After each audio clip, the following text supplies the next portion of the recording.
This pen is a good pen. No, this is a. Can take the rest back.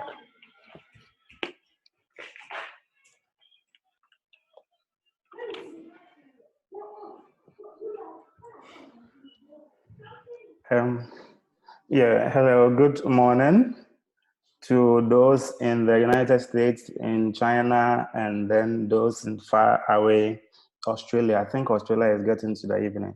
And then good afternoon, those in Ghana, London, and then elsewhere in Africa. And good evening to those that might be in India and elsewhere. I would want to give Albert, I hope you are ready.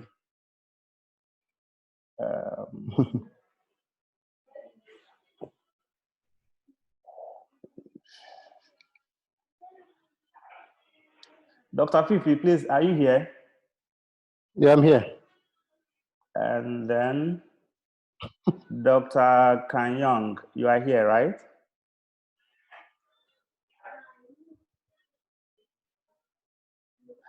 Dr. Prosper Kanyong, you are here. Oh, I muted you.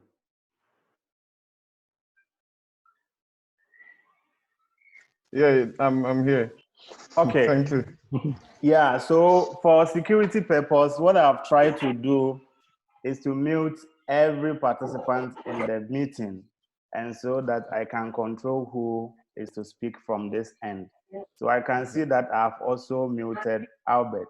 So at the moment, Albert, Fifi, and Dr. Kanyong, all of you are muted. And so when you talk, we will hear you.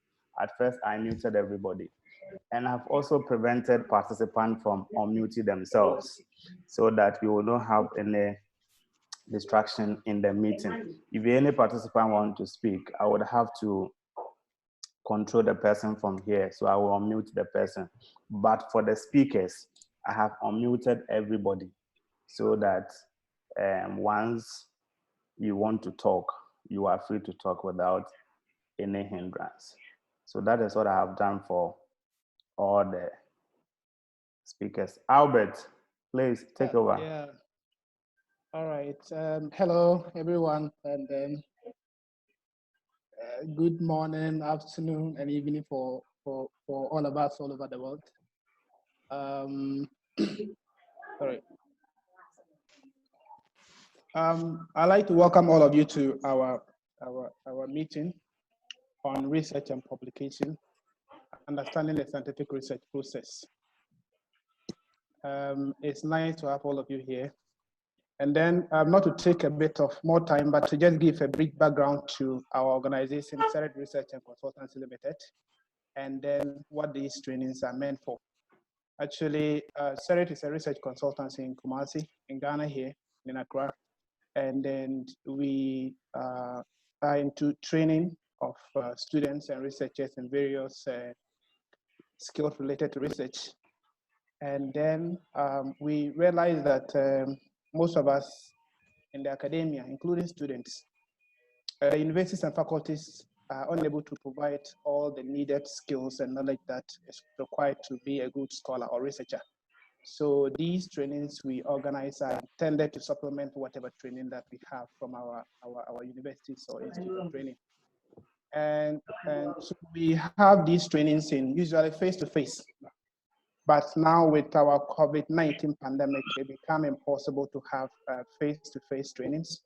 So these webinar or Zoom meetings are extension of our services in terms of training.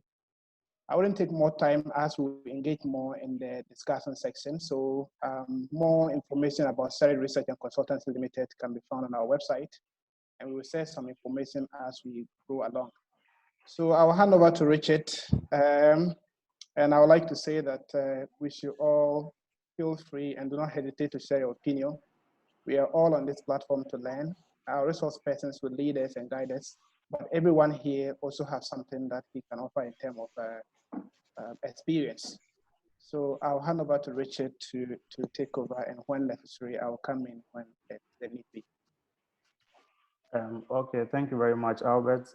I think that I can see some familiar faces from the previous session, and we have quite a lot of new faces also. I wouldn't want to waste much time, just as we did the other time. I think that a lot of you still requested that we continue the service to community, but for how long we will continue with this service, we will talk about it maybe by end of this particular session. But most importantly, we actually decided to come out with this session just so we did the other time to encourage, especially young people, to be able to follow the scientifically proven methods in research and publication. And for you, the PhD student, for you, the master's student, for you, the undergraduate student, this is actually a process of helping you to understand the scientific research process. And for the lecturers, the head of departments, the heads and the provosts and the deans of faculties that have also joined us, oftentimes there are requirements in most of the universities about research as a predicator for promotion. But what we've come to realize is that a lot of us from those backgrounds, we submit articles to high impact factor journals, and oftentimes they are rejected. And so a lot of time, we turn our attention to what I call potentially predatory journals and begin to give our articles to them. We have come to realize that these processes are as a result of our inability to understand what it actually takes to produce a scientifically proven research that can be replicated by other people and can stand the test of time. It is for this purpose that we gathered the experts we had from the first training, and then we begin to also search for another set of experts for this particular training. So without much delay, I would want to first of all introduce the speakers that we have today for this particular session. And so when I'm done introducing them, I'm sure they would talk for you to see them so that you can also see them. I have seen that all of them are currently available now. Okay, so today we have actually 3 speakers who are going to take us through that. The first person is a research fellow and a deputy program head of the Peace Support Operation Program at the Kofi Annan International Peacekeeping Training Center, what we popularly refer to as KIPTC. He holds a bachelor's degree in political science and psychology and a master of philosophy and development studies and a PhD in peace and conflict studies. He was an adjunct lecturer at the Department of Political Science at Ross University, Crampton, South Africa. He also serves as a faculty member on the Defense and International Politics Program at the Ghana Armed Forces and Command College in Ghana. He was a 2018 fellow in the Global Fellowship Initiative of the Geneva Center for Peace and Policy in Switzerland. Between 2013 and 2014, he served as advisory team member for the United Nations Office of Internal Oversight Services on the prevention of sexual exploitation and abuse in U.S. peacekeeping. He also served as lead facilitator and consultant for the African Center for the Study and Research of Terrorism, based in Algiers, Algeria, and has been a specialist at KIPT courses on protection of civilians, border security management, terrorism, and violent extremism. Internationally, he serves on the board of Gov Enhance Africa, AU Journal on Terrorism, advisory board member, Gender, Justice, and Security, and then UKRI, GCRF Hub, and the Center for Strategic Defense. So, Dr. Fifi, if you are here, we would want to hear from you. Okay. Thank you very much, Richard, for the introduction. I hope everybody can hear me. And also for the opportunity to join fellow scholars on the African continent and also beyond Africa to discuss pertinent issues around research and how we could get publications into high impact journals, as Richard put it, and then also to be able to work crossing different barriers and also jurisdictions. Yeah, because I believe, like as academics, we are not only serving our immediate communities, we are also serving a broader world.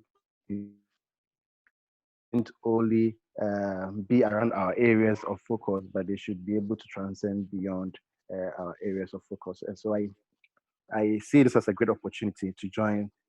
As I'm not here to lecture, actually, we are here to share ideas in terms of, and also to share experiences from getting our works published in some of the world best journals, and then also to see how we could push the process of getting more African works out there, because I feel there's a little bit of gap in terms of African writers making their way to the most top journals in the world. And so I feel it's a very unique opportunity for us. And so I want to say thank you for the opportunity. I really do not know the format. Am I supposed to speak now or would I? No, you are not supposed to speak now. Okay. I'm just introducing you. The time for speaking will come. Okay. Okay, thank you very much, Dr. Fifi, for taking the time to join us. Right. Now, the second person is also a research associate in the biomedical sensing and diagnostic at the Department of Chemistry, University of Oxford, here in the UK. He is also an adjunct faculty and head of diagnostic at the West African Center for Cell Biology and Infectious Pathogens, University of Ghana. Prior to this, he worked as a research associate and research fellow at Ulster University, based here in the UK, and Humboldt University of Berlin in Germany, respectively, where in Germany, he helped develop biomedical sensors for diagnostic application. He graduated in 2007 from the University of Cape Coast with a bachelor's degree in biochemistry, first class, and received a Commonwealth scholarship to study biomedical diagnostics, MSc, at Cranfield University in the UK, graduating in 2010. He then undertook a fully funded PhD program in biosensors for clinical applications at the University of West England. The person is in the person of Dr. Prosper Kanyang. Doc. Thank you for the introduction. Like the other panelists already said, I think it's just an opportunity to all put our heads together. If you have questions, we can go through them and then see how we can actually publish in good journals, not just for promotion. I think that's the main thing. It's not just to get promoted, it's about publishing what other people in your field would want to read and would want to cite. So yes, I'm happy to join you guys, and then hopefully through the whole time, we'll learn from each other and then we'll be able to do more than we've done already. Thank you. Okay, thank you very much, Dr. Kanyang, for such an explicit. Yes, so we have the last but not least speaker. So he also started his bachelor, let me put it this way. He also completed his Bachelor of Science degree in the Africa's Best University of Science and Technology. That's the Kwame Nkrumah University of Science and Technology, with specialization in crop breeding. Then from there, he proceeded to the United States of America and pursued an MSc in agronomy at the University of Wyoming. Right after that, he continued and pursued a Doctor of Philosophy in the same university. He is currently a postdoctoral research associate at the University of Wyoming. He served in various capacities during his master's and during his PhD as a graduate research assistant at the university. He has indeed received a lot of grants and published a lot in a lot of peer-reviewed, high-impact journals in his area of research. Dr. Albert Ajisuo, are you here? Yes, I'm here, and thank you, Richard, for having me, and thank you for the opportunity. I hope you guys can hear me. Yeah, we can hear you, but if it can be a bit audible, like if you can mature your voice. Okay, as you can see, maybe I'm sleepy, so. I can see that. Sorry for waking you up at dawn. Yeah, thank you for having me, and I'm glad to be here. As the other panelists have said, this is not a lecture. Actually, I hate long Zoom presentations, so I think this is an opportunity to talk about the research process. And I was told yesterday that I was supposed to present something. I was like, hey, did I win an election that I didn't contest or something? But I'm glad to be here, and thanks for having me. Okay, thank you very much, all of you, for joining us. So these are also the rules for today, as we did the other time. Please, at the end of, we're going to do a presentation which is going to take about 20 to 30 minutes. After that, one person is going to do that for now. After that, we will give the opportunity to the two other panelists to also come in with the addition or subtraction. Before we open the floor for you to make your contribution and come out with your question as you may have. In the course of the presentation, if you have any question, you can use the chat. What you can do is you can send the chat directly to me if it's a question, or you can send it in the group chat. And Albert is on standby. He will try as much as possible to answer a lot of the chat. Then the facilitators who are also available will also try to answer some of the chat if they see it. If you don't want people to see the question you are asking, if it is too private, you can send it directly to me, or you can send the question directly to Albert. And then he will make sure that he brings your question forward without necessarily mentioning your name. If you are like me and you want to talk for everybody to hear you, you can, when you go to the chat session, there's a way you can raise your hand. And then when you raise your hand, I will unmute your microphone, and then I will allow you to ask your question. Alternatively, you can also send a chat to me and indicate that you want to ask a question, or you can send a chat to Albert and indicate that you want to ask a question, and then we will allow you to do that. Thank you very much. So for now, we would proceed by allowing Dr. Albert Ajisuwo to begin his presentation. So Doc, you can actually share your screen so that they can see what you are presenting. All right, give me a second.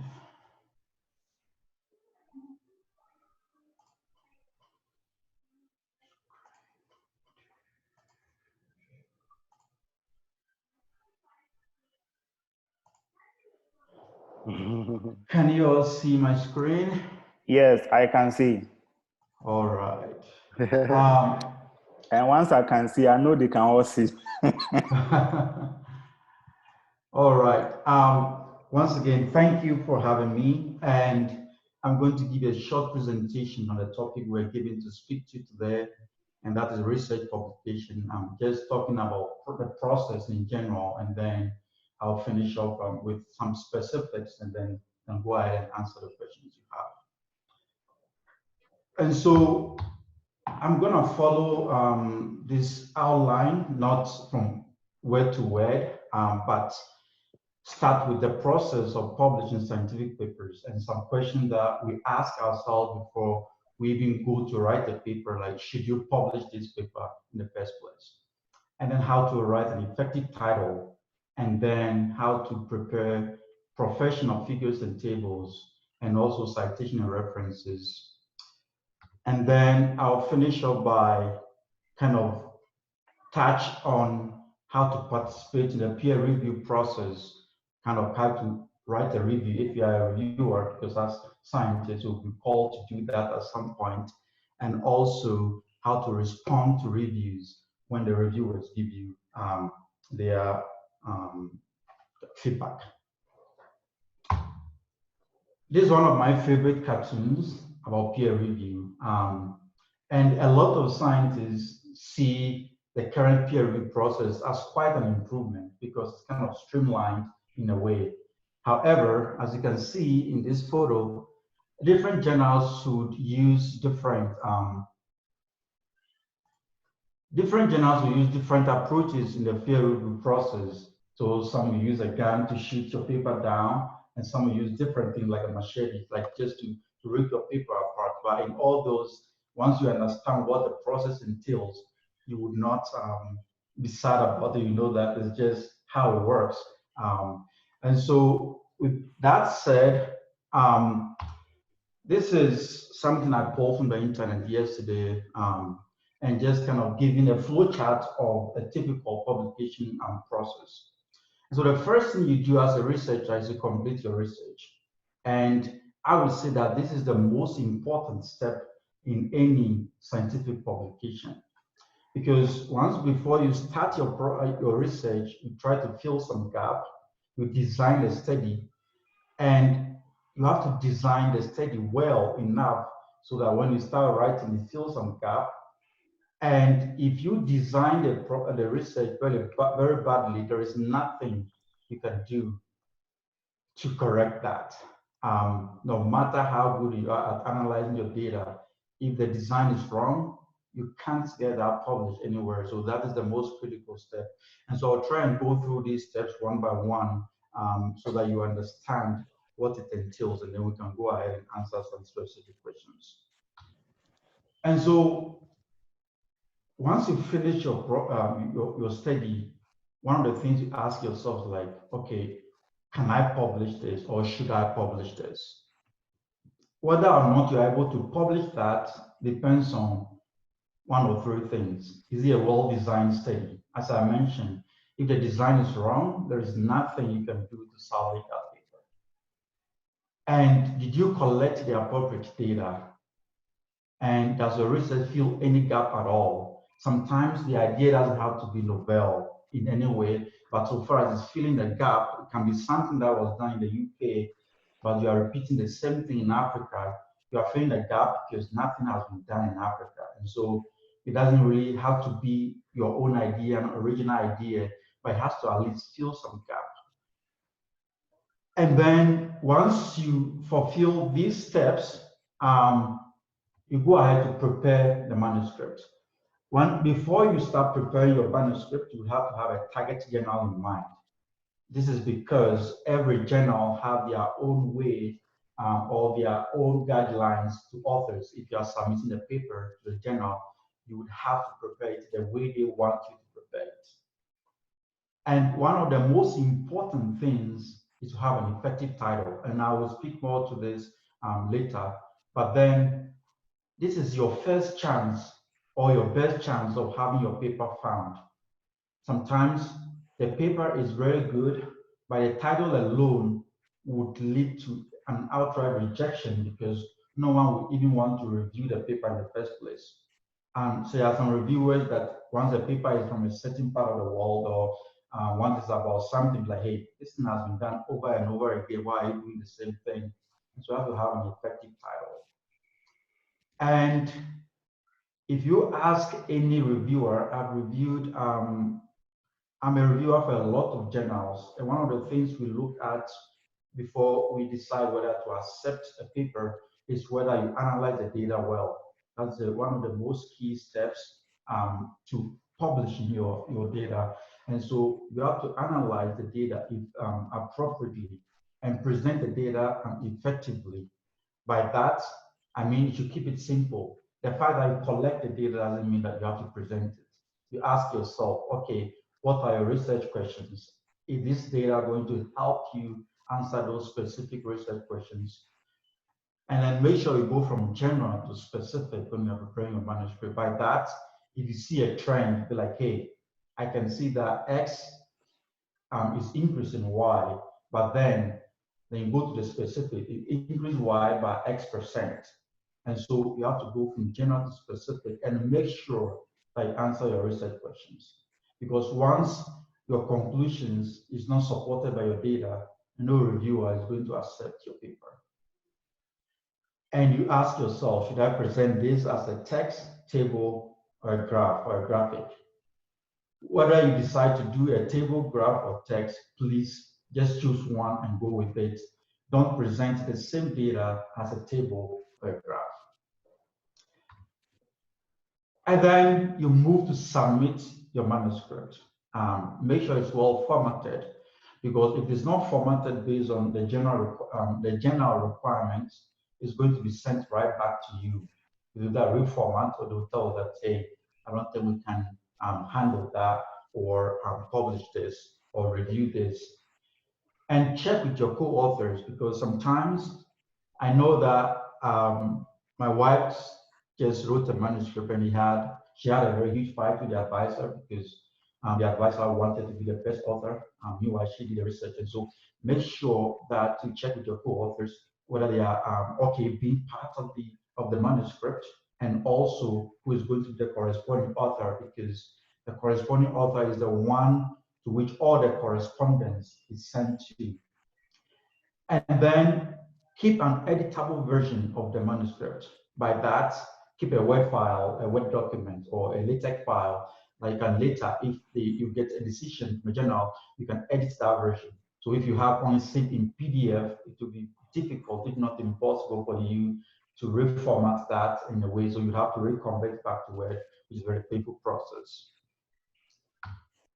And you would send the manuscript, once you submit the manuscript, the editor for the journal would send it to kind of select an associate editor that will handle the manuscript. And that associate editor would also select reviewers who would review the paper. And these are just the general steps. Some journals have specific requirements that when you are submitting the paper, you select your own reviewers. When you are selecting your own reviewers, one of the guidelines to use is that those people you cited in your paper, in your manuscript, especially those you cited multiple times, are probably the best people to review your article. And so select those people who have good knowledge of the subject matter. Don't select your friends or family or co-workers, because that would raise suspicion and they might reject the paper just based on that. And then once they select the reviewers, mostly it's 3 reviewers, but some journals have up to 4 reviewers. They review the paper, and they are called reviewers and not referees, because they just give a suggestion to the associate editor, like, hey, I don't think this is appropriate, or I think that they should make this and this and this changes before the paper should be accepted. And I don't know whether you've heard about the tyranny or the tyranny of the third reviewer. It's always said that the associate editor always agrees with the third reviewer. And I always thought it was a myth until recently I was reviewing the paper, and then the associate editor was like, hey, I agree with the 2 reviewers, but especially reviewer number 3. And then makes me believe that maybe it's not a myth after all. But it's always said that the first reviewer is kind of the person who will be like, hey, the paper is great, just accept it. And the second one, accommodation for you. And the second one would be like, hey, I don't think this is appropriate, reject it. And the third one is the most detailed person who would give detailed review and then suggestion on how to handle the paper. So once the reviewers send their suggestions to the associate editor, then they will make a decision on the paper. And typically they make 1 out of 5 decisions. One is to accept the paper as it is. And this really happens. It happens less than 1% of the time. And the second is to return for minor revisions. What this means is that, hey, the paper is in a great shape, but I just have to make a few minor changes or edits, and the paper will be accepted for publication. And the third one is the most common that I have seen, right, to be returned for major revisions. And this always happens when you analyze the data, it's not right, you didn't analyze the data well, or they think that the way you present the data is not well. And so they will make suggestions and comments for you to review. And then after review and resubmit the revision, then they will make a decision as to whether or not to accept it. And the fourth one is reject, which is outright rejection. What that means is that maybe the paper is not a good fit for the journal. I just submitted a review on Thursday from a paper from China, where they said, hey, reject this paper because 1, they didn't collect the right data, 2, they didn't analyze the data well, and 3, even the design was wrong. And so in those instances, you'll just say, hey, reject.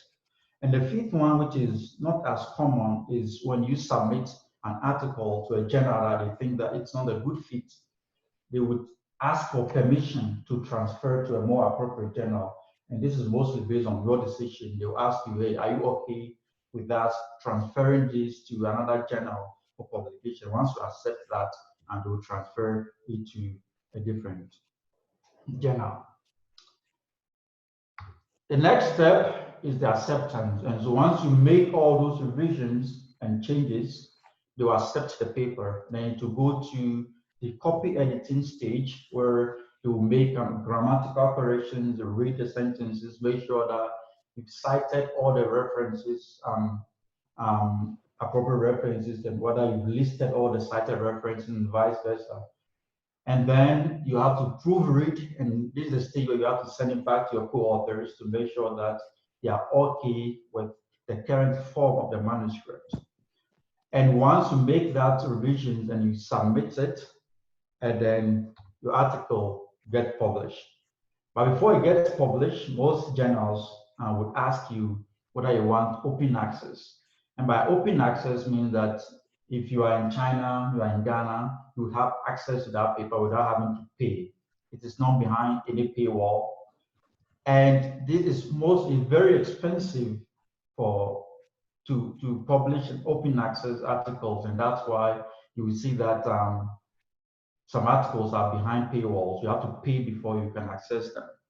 At first I thought, well, oh, if you are paying for it, that means that's a good article, but it's not the case. It's because they didn't pay for open access. And so that's how the journal will make money, by trying to have people pay to access the article. And most of the time, they will also ask you whether you want hard copies of your article. And then once all those things are satisfied, you can share your publication on social media or just send it to your friends and say, hey, I got my paper accepted. So that said, if I'm talking to, if I run out of time, let me know. I try to make that short as possible. Is to go to some specific examples. And I mentioned that one of the most critical steps is to have an effective title. And we are submitting an article to Cell Biology and Environment, and we are contemplating on what title to use for the manuscript. And I like this quote that the title is your first opportunity to attract an audience to your paper. And sometimes you try to go, and journals will give you a word limit, like we don't go beyond 12 words, but then you have to make sure that that title is catchy, but not misleading. And if you've ever written a review paper or done a meta-analysis, one of the things you do when you are searching for papers is to type keywords into a search engine to search for articles. And sometimes you have a very good paper, but because the title is not catchy enough or it doesn't have the appropriate keywords, nobody will have access, or nobody will be able to find that paper because nobody would even type in or key in those search terms. And I want to give you two examples, and then give you two examples, and then during the discussion, you can give your own opinion or ask more questions about that. But for example, number one, if I say the effect of early emerging weeds on sugar beet growth and yield, compared to, so the same paper, compared to the second title, a plastic response to early emerging wheat had a season-long effect on bed of water growth and development. So those two things are kind of referring to the same thing, but I can assure you that the example number two is probably gonna have more audience because it's not only talking about agronomy, but also talking about ecology. So you're gonna have different people interested in your paper, different people searching for your paper, and it has a better chance of getting cited or getting found by people, other researchers. And when you are a reviewer, one of the things that you look for when you are reviewing the paper is that however the data is presented is good enough, or it's effective enough, or it is easy for readers to follow. By that, we are looking for simple and self-explanatory tables and figures, and make sure that those are professional tables and figures and they are publication ready. There is a package in one of my favorites, publication ready graphics that you prepare graphs that are high quality, and when the reviewer sees it, there will be more interest in your paper, and this has a better chance of that the paper getting accepted. And I will go into a specific examples of what most reviewers will look for when reviewing your article. And sometimes they say a picture is worth 1,000 words, and that is true in most cases, but a bad photo, a bad picture is worth nothing. And so you have to keep that in mind when you're submitting a manuscript. I'll give you an example of two tables. Some of us have reviewed papers where I see tables like that, where you would ask yourself, okay, what are they even talking about here? As I said, every table or figure must be self-explanatory. So you have to format the table, which you have the footnote and everything, say that if the table is standing alone by itself, someone should be able to know at least what you are talking about, what the parameters are, what you measured, and what the whole thing is about. So this is the same table from an article that we got published in 2018. And this is the final version of the table we published. As you can see, let me go back again. I said the LD50 and GR50 value herbicide used in the study. You ask yourself, what is LD50? What is GR50? And you'll be asking yourself, okay, what is experiment 1111222? However, if you format the table well, this is the same table. Herbicide doses required to cause 40% and 50% mortality as LD50. And so by the title alone, the reader knows what you are talking about. The reviewer knows what you are talking about. You don't want to punish the reviewer by going back and forth in your manuscript. And once the reviewer is frustrated, some of them will stop reading and say, hey, I don't think this is worth publishing. Sometimes it is not that the paper is not good enough. It's because they think that if they want to let you review the paper again, it's going to be like your thesis or dissertation where you have to do it several times. It's going to take too much time. And reviewers it's just a voluntary job. No one pays a reviewer to review a paper. So once you waste the reviewer's time, he's just going to trash your paper and be like, hey, I don't think this is worth publishing. So you have to keep that in mind when you're submitting tables and figures for publication. This is from a paper that we got published last year, and I don't want to bore you with reading this, but I can assure you that if you're a reviewer and you're trying to read all these, you'll be like, what the hell are they even talking about? And so when we wrote the paper, one of the first things we did was like, hey, this will be hard for anyone to understand. And so sometimes a photo is better, and that will help your readers, the reviewers, and that alone can get the attention of the reviewer to suggest an acceptance of a paper. So we pitched the idea to one of the graphic artists at the university, and then she came up with this graph, with this photo, sorry. And as you can see, even without reading the footnotes, you can see at least what you are trying to talk about. Like, okay, there is some plant growing around some plants, and then there is no root interaction between them. You see the dimension of whatever container we use for the study. And so sometimes a picture is worth 1,000 words, and that alone can catch the attention of someone, and you'll be like, hey, I think this is worth publishing. That said, but a bad photo is worth nothing. Sometimes you see photos in in articles submitted and be like, what are they even talking about? And so you just review the paper and be like, hey, I don't even know what they're talking about. I mentioned that I submitted a review for a paper on Thursday. It's a paper from China, and man, you don't even know what they are talking about. And they did a research in 2018 and 2019. On the x-axis, they have 2022 to 2023. I was like, hey, is it a forecast? because this always will be on the original paper. And so make sure the graphics are well formatted. And you also have to keep in mind that not everyone has a colored printer. And so the reviewer might print, some people are old school, they like to print the paper before they review.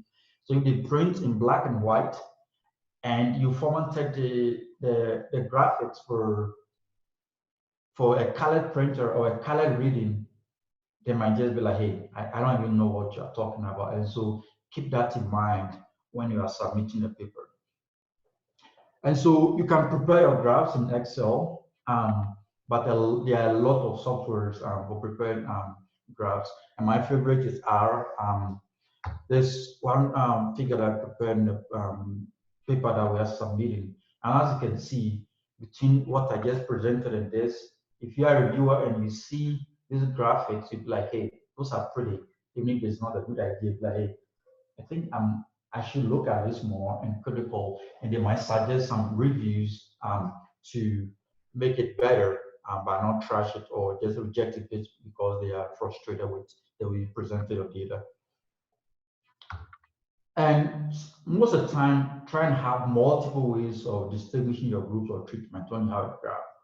And so by that, I mean that there are two groups here, the grass and the row grass, as an example, the paper was submitted. And you can see that the points, some of them are round, some of them are triangle. And so even if someone printed this in black and white without the colors, they should be able to still distinguish between the groups. And that's what I'm talking about.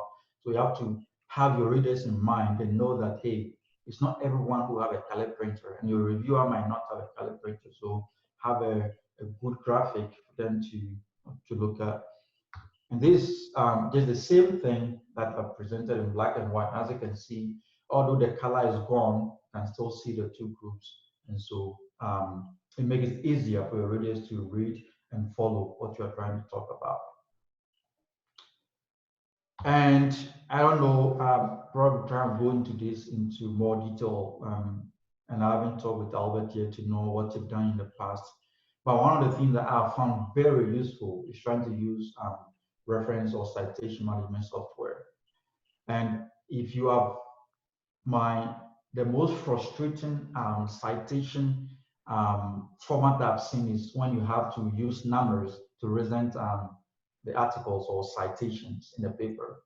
If you have 1 through 100, if the reviewer suggests that you change, you add a sentence in the first paragraph, and you have to cite something and you change that number to number 1 or number 2, you would have to go back and manually change everything from 1 through 101. And that's the most frustrating thing you can ever do. And sometimes you have to keep in mind that once you submit a paper and it's rejected, you might have to submit to a different journal. When you're submitting to a different journal, they might have their own citation format. So when you're using the reference management software, you're able to move from one citation style to a different one by just clicking a button, and then to just reformat it to the way you want it to be. I've used Mendeley before. There are some of these in the list, and this is by no means the exhaustive list of citation management software, but most of these are free for use, and probably that's what this group should probably look into the future when you are inviting some speakers to talk about how to use some of those citation management software. I've used Mendeley. It was frustrating when it first came out, and I stopped. And I bought EndNote. It's really great. Zotero is, I think, it also have a free version, and there are a lot of software that you can download and use for citation. And I would end this by talking briefly about participating in peer review. And being a reviewer for a journal, as I said, is a voluntary work. No one pays you to do it, but it's a very great opportunity to get to be a reviewer for a paper for various reasons. And then I said that sometimes when the reviewers review the paper, they will come with a decision, be like, hey, you have to make some major revisions and resubmit. And so I'm also going to touch a little bit on how to respond to those reviews to make sure that you don't annoy your associate editor or the reviewers and then get your paper published.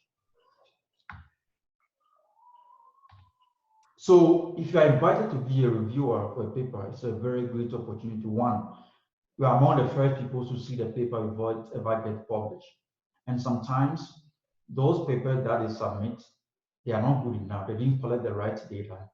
That will give you an idea for a new study, an idea for something new in your own study, and it helps a lot. And so if you get an opportunity to be a reviewer, please don't turn it down. It's a great opportunity. But also have to know that as a reviewer, you have some obligations. You have to respect the author's right to present their manuscript the way they want it to be. It is different from when they don't present it right, but they have the right to present the way they want it to be. And as a reviewer, you're not supposed to criticize the authors personally. Most of the time, they try to make sure that you, the reviewer, you are anonymous, like the authors will not know who you are because they fear backlash, or they will also penalize you in the future. The people you review their paper, there is a high chance that in the future, they are also going to be reviewers on the paper. So you don't want to annoy your people in your field by attacking their personality. So they make sure that you are anonymous.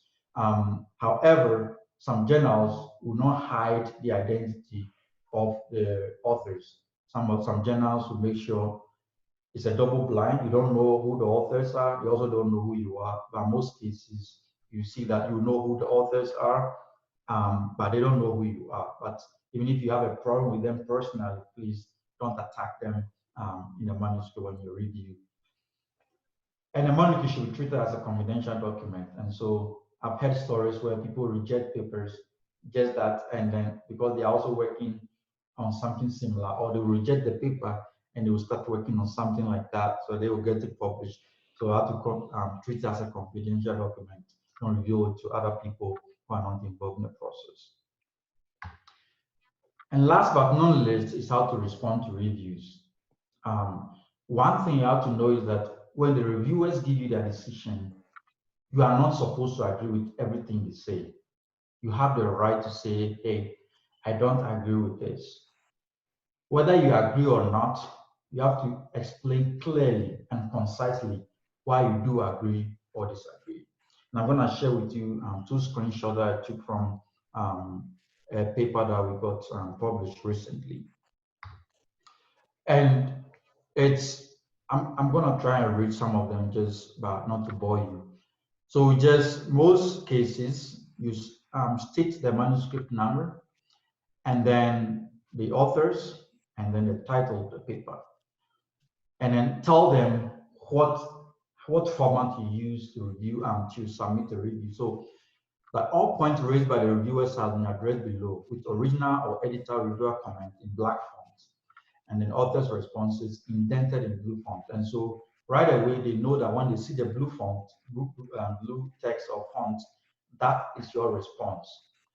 Also, when they see the black, they know that that is the question they're asking. And so the associate editor was asking, okay, how does service brand selected, blah, blah, blah, blah.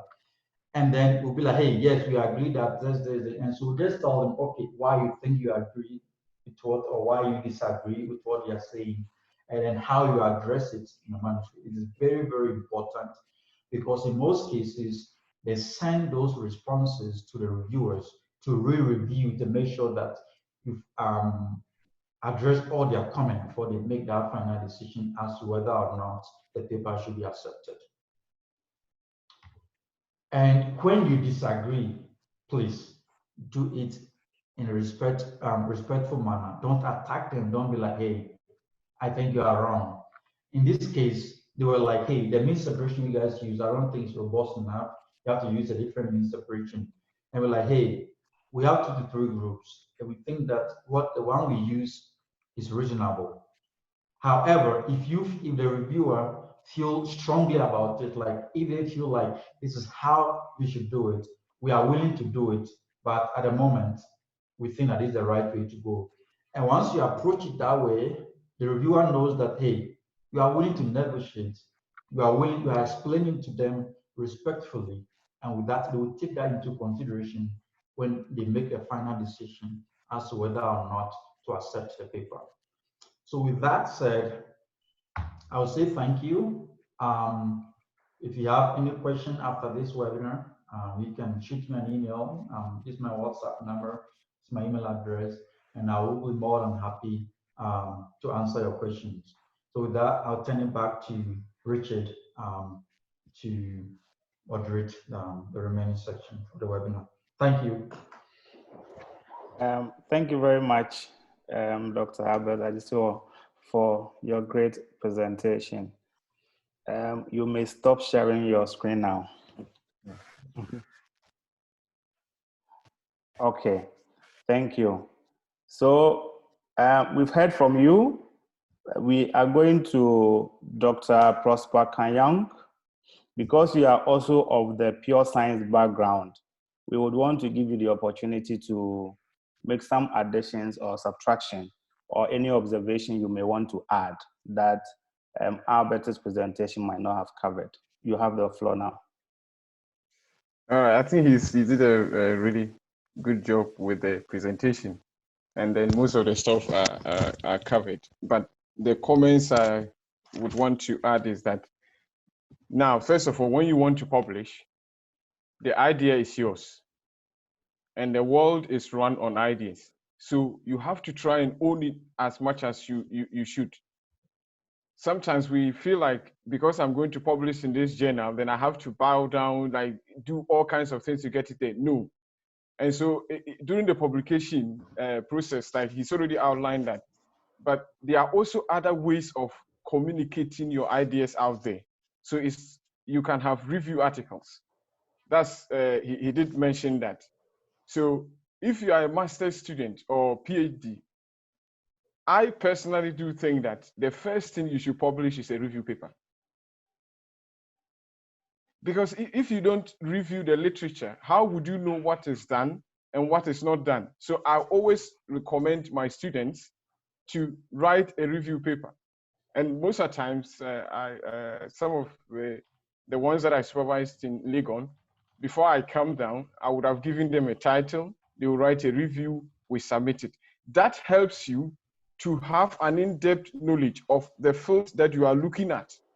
If you don't do that, you really won't get, it won't help you, even if you don't end up publishing it. But the exercise of undertaking a review does improve and increase your knowledge of the area. So that's the first thing that you can do. You don't need, like now, most of you are home. We are almost all the time at the house. You can write a review. You don't need to sit down until you go and acquire data here or there.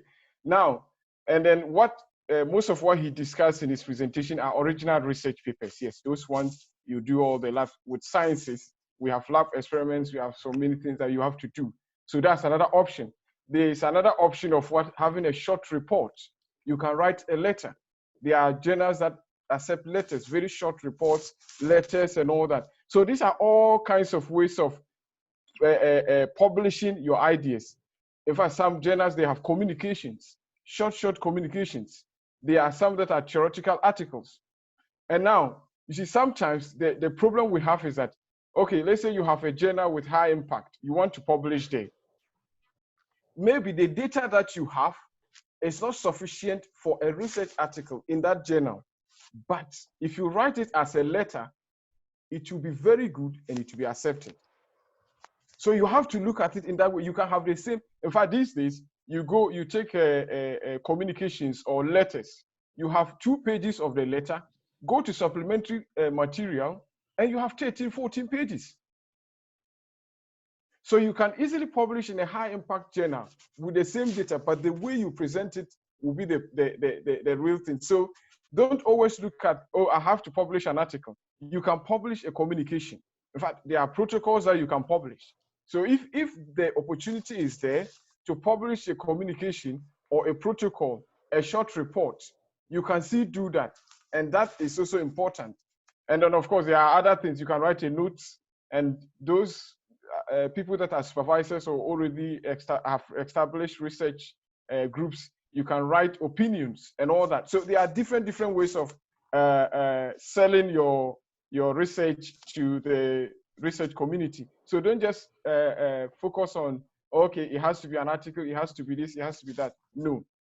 The reason why I'm saying that is that I think our moderator, when he was talking, he did mention that when you write an article with an affiliation from Africa, most of the journals will reject it. Why? Because they don't trust us. That's one of the reasons. Now, how do we avoid that? The only way we can avoid being rejected all the time is that we write good papers, not just papers. You have to write a good paper. When I started with the group in Legon, I started with one PhD student. Before I came to Ghana, I asked him to write a review. He was moving here and there because he was scared. I had to pull him. All the time I would send an email, I need update. We eventually got the publication, the review published before I went. And then before as at now, I think the paper has been cited over 25 times, and it was published in 2017. And then sometimes he comes back to me and says, oh, they've cited the paper, they've done this. No. And because of that, because it was a good paper, it will get cited, and even some journals, some publishers would invite you to submit a paper. So if you have been invited already, okay, they've read your paper, they want you to submit a paper to them, the percentage of the being rejected is really low. So the reason why I'm emphasizing, because one thing that I've noticed is that, especially in our, because sometimes we just want promotion, we want to get it out. If you want to do that, then you won't really be known in the field. Every research field you do has a couple of people. You should be able to know who is the top person in your field.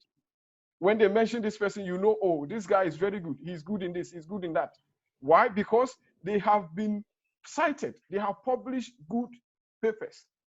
And the other thing I want to say is that a good paper doesn't mean it has to be published in a high impact journal.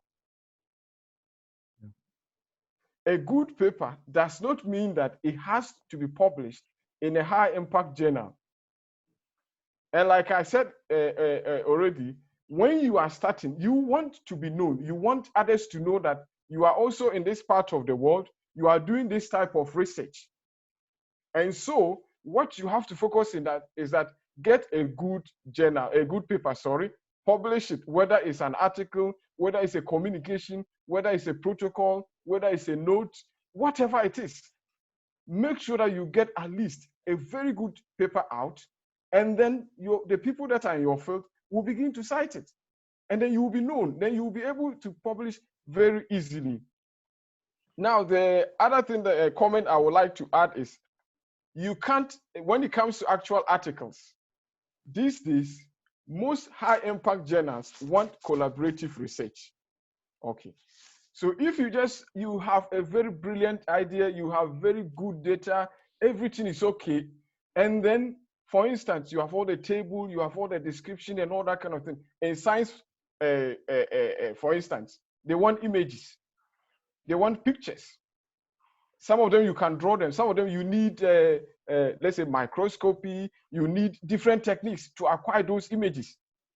One lab cannot have all the instruments that is needed to do those research. So you need to communicate. And when I say collaborate, when I say collaborate, it doesn't necessarily mean that I have someone who is in Oxford or is in Harvard or no. In fact, one of the things that I personally have realized is that even within Ghana, the departments, there's almost zero collaboration. There's zero collaboration. When I came, I usually worked in the biochemistry department. There were people in the biomedical engineering who were synthesizing some particles they call zeolites. They have the technique, they synthesize and they don't know what to do with it. And then I spoke with the HOD. He said, oh, we do this. I said, how do you do it? He said, oh, they just go to the sea. They'll go to Cape Coast, go to all the oceans in Ghana, pick sand, and then they bring it to the lab, extract it, characterize it. It looks very good. And I said, okay, so give us some samples. They gave us some samples, and we made a urea sensor out of it. Within 3 months, it was published. If I didn't talk with the people in biomedical engineering, I wouldn't even know. And then what we would have done is, if we needed those materials, we would have probably ordered them abroad. It will take over 3 months to arrive. And then by the time it arrives, you have even forgotten the idea. So if you are a PhD student, you are a master's student, talk with other students in your department or in other departments. So if you are in biological science or physics or whatever, go and talk to the people in engineering. Know the techniques that they have. It will surprise you to see that some of the techniques that you want, they have them. And so if you want good quality research, it has to be collaborative. And collaboration means that you need to work with other people. So let's try and do it within ourselves. If we do collaboration within the department or within wherever the units that we work in, and it's not enough, we can still communicate with people abroad and all that and collaborate with that. But if we don't collaborate, we will never be able to publish good papers, high quality papers at all, because we will need different techniques to characterize whatever you are doing or to analyze your data. And we can't have all of it in one person's lab. So let's try, talk to each other, know what others are doing, whether masters or PhD or you are a group leader, and try to see how can I apply this your technique in what I'm doing to improve what I'm doing. So there are some of you who are saying, okay, we are doing biostats. If you go to somebody who is doing, let's say, biochemistry or chemistry or biological science or whatever research, they might not have the statistical techniques to analyze it. So sometimes you have a graph, you have error bars, and they say, oh, this line, it looks beautiful. But assuming that your error bars are all overlapping, the person who is not a statistician or doesn't get the mathematical background will say, oh, this is a beautiful graph. Then you submit it, and then a reviewer will look at it and be like, oh no, all the error bars are overlapping. They are all overlapping. That means that we don't have any significance here. So we really need each other. We need to talk to each other. We need to collaborate. We need to work together to be able to improve the quality of what we do.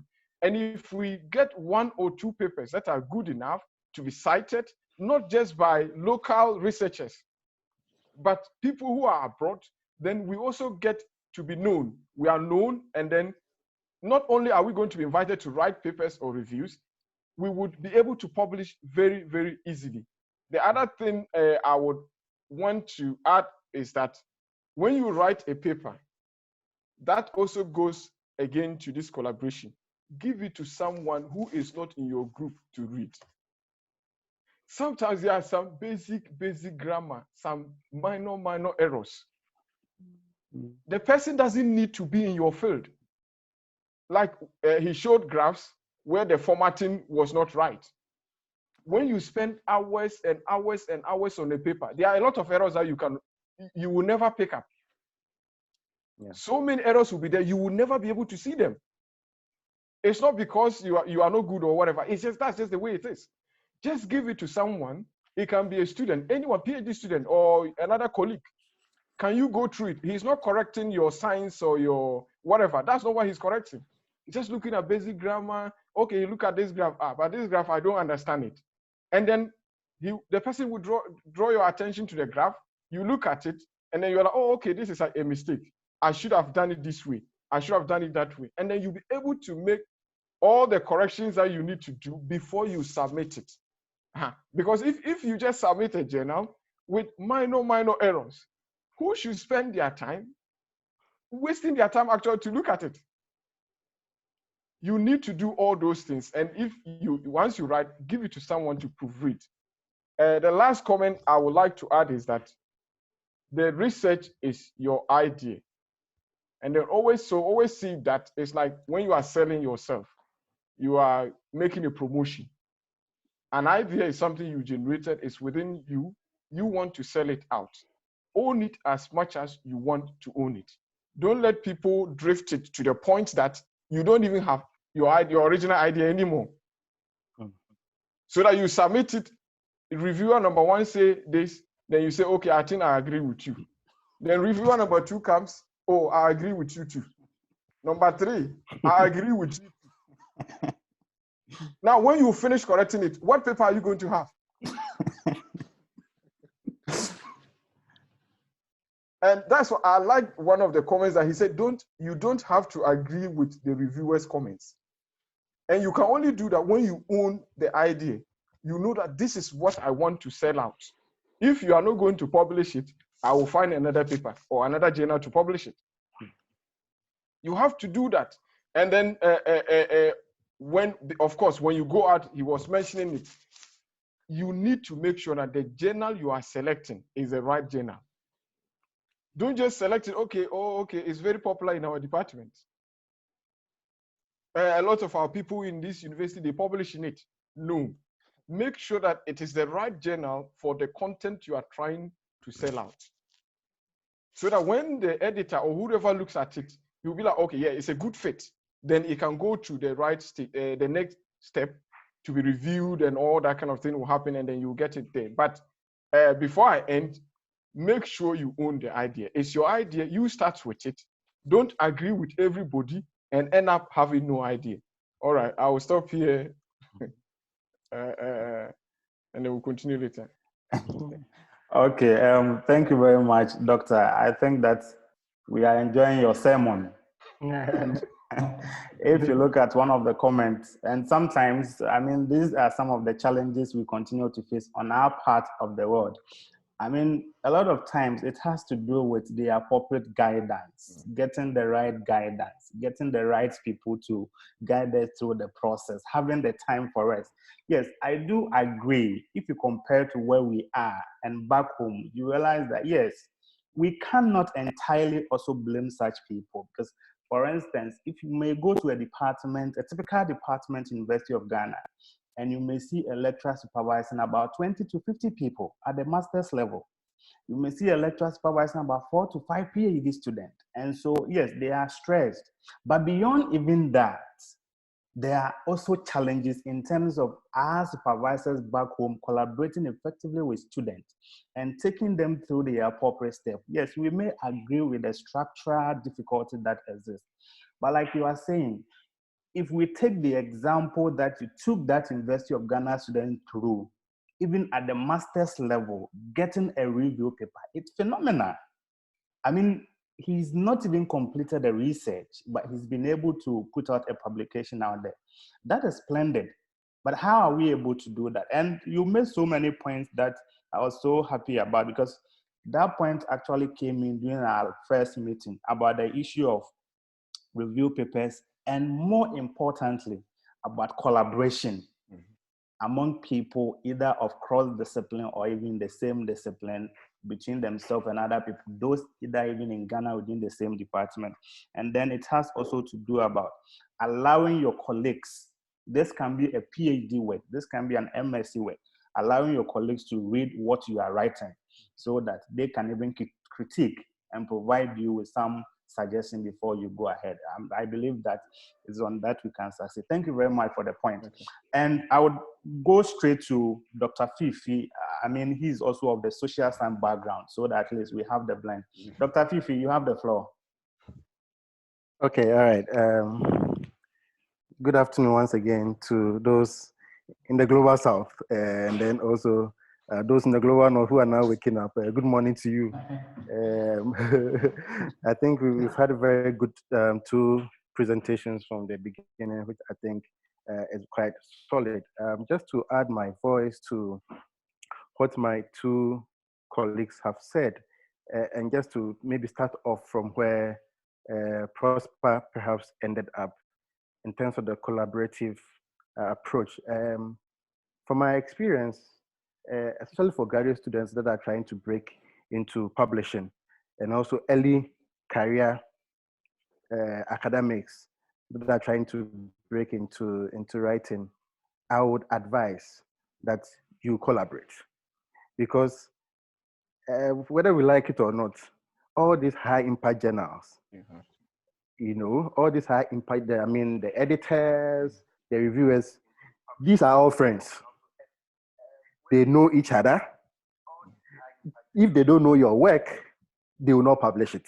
They will not even spend time to even look at it. You understand? But if you have a senior colleague in the department who has published widely, I mean, you have an idea, you can bounce it off the senior colleague. The two of you can pair up and write a paper, and then perhaps get an opening into this particular journal that you might be looking at. So collaboration is very important. I myself, I experienced for my very first paper, which was in international peacekeeping, which is a very huge journal in our field. There was no way I could have, broken into to get it published. But because I paired up with a senior colleague, I did about 80% of the work. I remember the first review that came up. I mean, the reviewer said, "This is like a poor man with an attitude." I mean, the paper was like a poor man with an attitude. And for those who are from Ghana, if you know a poor man, you know the Sakrimodu people.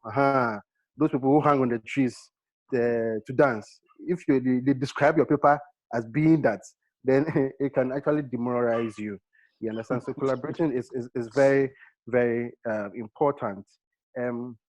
But like they said from almost all the two speakers, you should know the journal within which you are sending your paper to, right?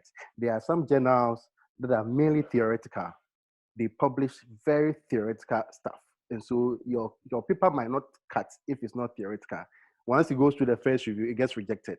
So know the paper know the journal within which you are sending your paper to. There are some that also allow for theoretical related and then also empirical related stuff. So you should be able to have a very good blend. And there are some that are book reviews, like Prosper mentioned, and some that also gives us a narration of stories or some very unique aspects. There are papers that have different motives within which you could look at. So please know which journal you are sending your paper to, which is, for me, is very important. Then it comes to the issue of the title. I always say that your title should be very sexy enough, right? Your title should be sexy enough to attract the readership. If your title is not too nice, you realize that it gets thrown off easily. So please pay attention to your title. Don't make it too verbose. It should be very clear, concise. It should go straight to the point. And for us social scientists, we tell a lot of stories, right? And so even in telling stories, it should be very analytical in your storytelling. It shouldn't be just a recounting of ideas or issues, but you should be quite analytical in that front. Then one thing that I've also realized that gets most papers rejected has to do with the language. Most of us are not native English speaking people. And so our language cannot be as exactly as the British, or you understand, the Americans, those who the language is theirs, right? And they live and breathe it every day. So our writing, the English language, might be a little bit different. So please pay attention to your language, because if the language is not good, your paper will not get published, right? And Doc has advised, Dr. Prosper has advised in terms of how you could share your paper with other colleagues to bounce off ideas, to give them a read, so that they'll help you to clean your paper. Because the reality is that no editor will spend time to correct basic mistakes. Your paper will be checked out easily. So please pay attention to the language that you use in the paper. And then there's also the issue to do with referencing, which I think is very important. And for reviewers, when we are reviewing some of these papers, we pay attention to the issues that you're talking about and the critical references in the area. So you're talking about, let's take it, peace and security. You're talking about peacekeeping in your paper, and you've not cited the critical literature in that paper. So you can't talk about peacekeeping without mentioning names, for instance, of Paul Williams, of Alex Bellamy. These are very known people in the area who are talking about the same subjects, right? And who have published extensively about those subjects. So you should be able to get the critical literature in the area. I know that, especially in this part of the world, getting access to some of these very critical journal articles is quite difficult, because some of them you have to pay for it. It's not free, it's expensive. But we should work very hard to be able to get a critical literature in the areas within which we seek to publish issues around, because otherwise then when they send it to the reviewers, they will raise similar questions. If you get very good reviewers, they will suggest some critical literature for you to look at to help improve your work, but others might not do the same, you understand? And that might affect the quality of your work.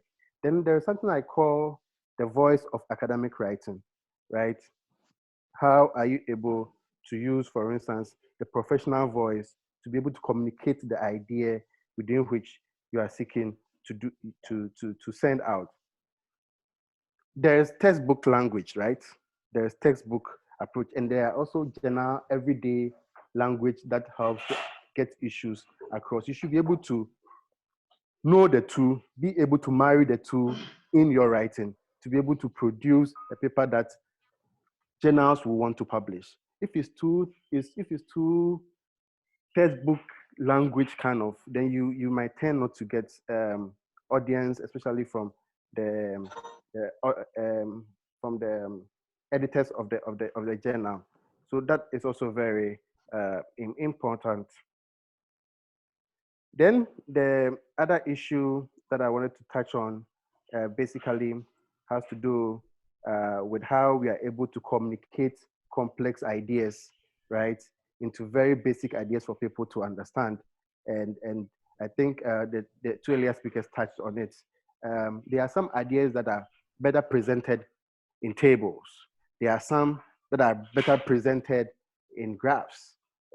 So you should be able to triangulate all of these styles to be able to send a very strong paper out there. You shouldn't, because come to think of it, if a paper is all prose, I mean, you read from the beginning to end is all prose, sometimes it gets very boring.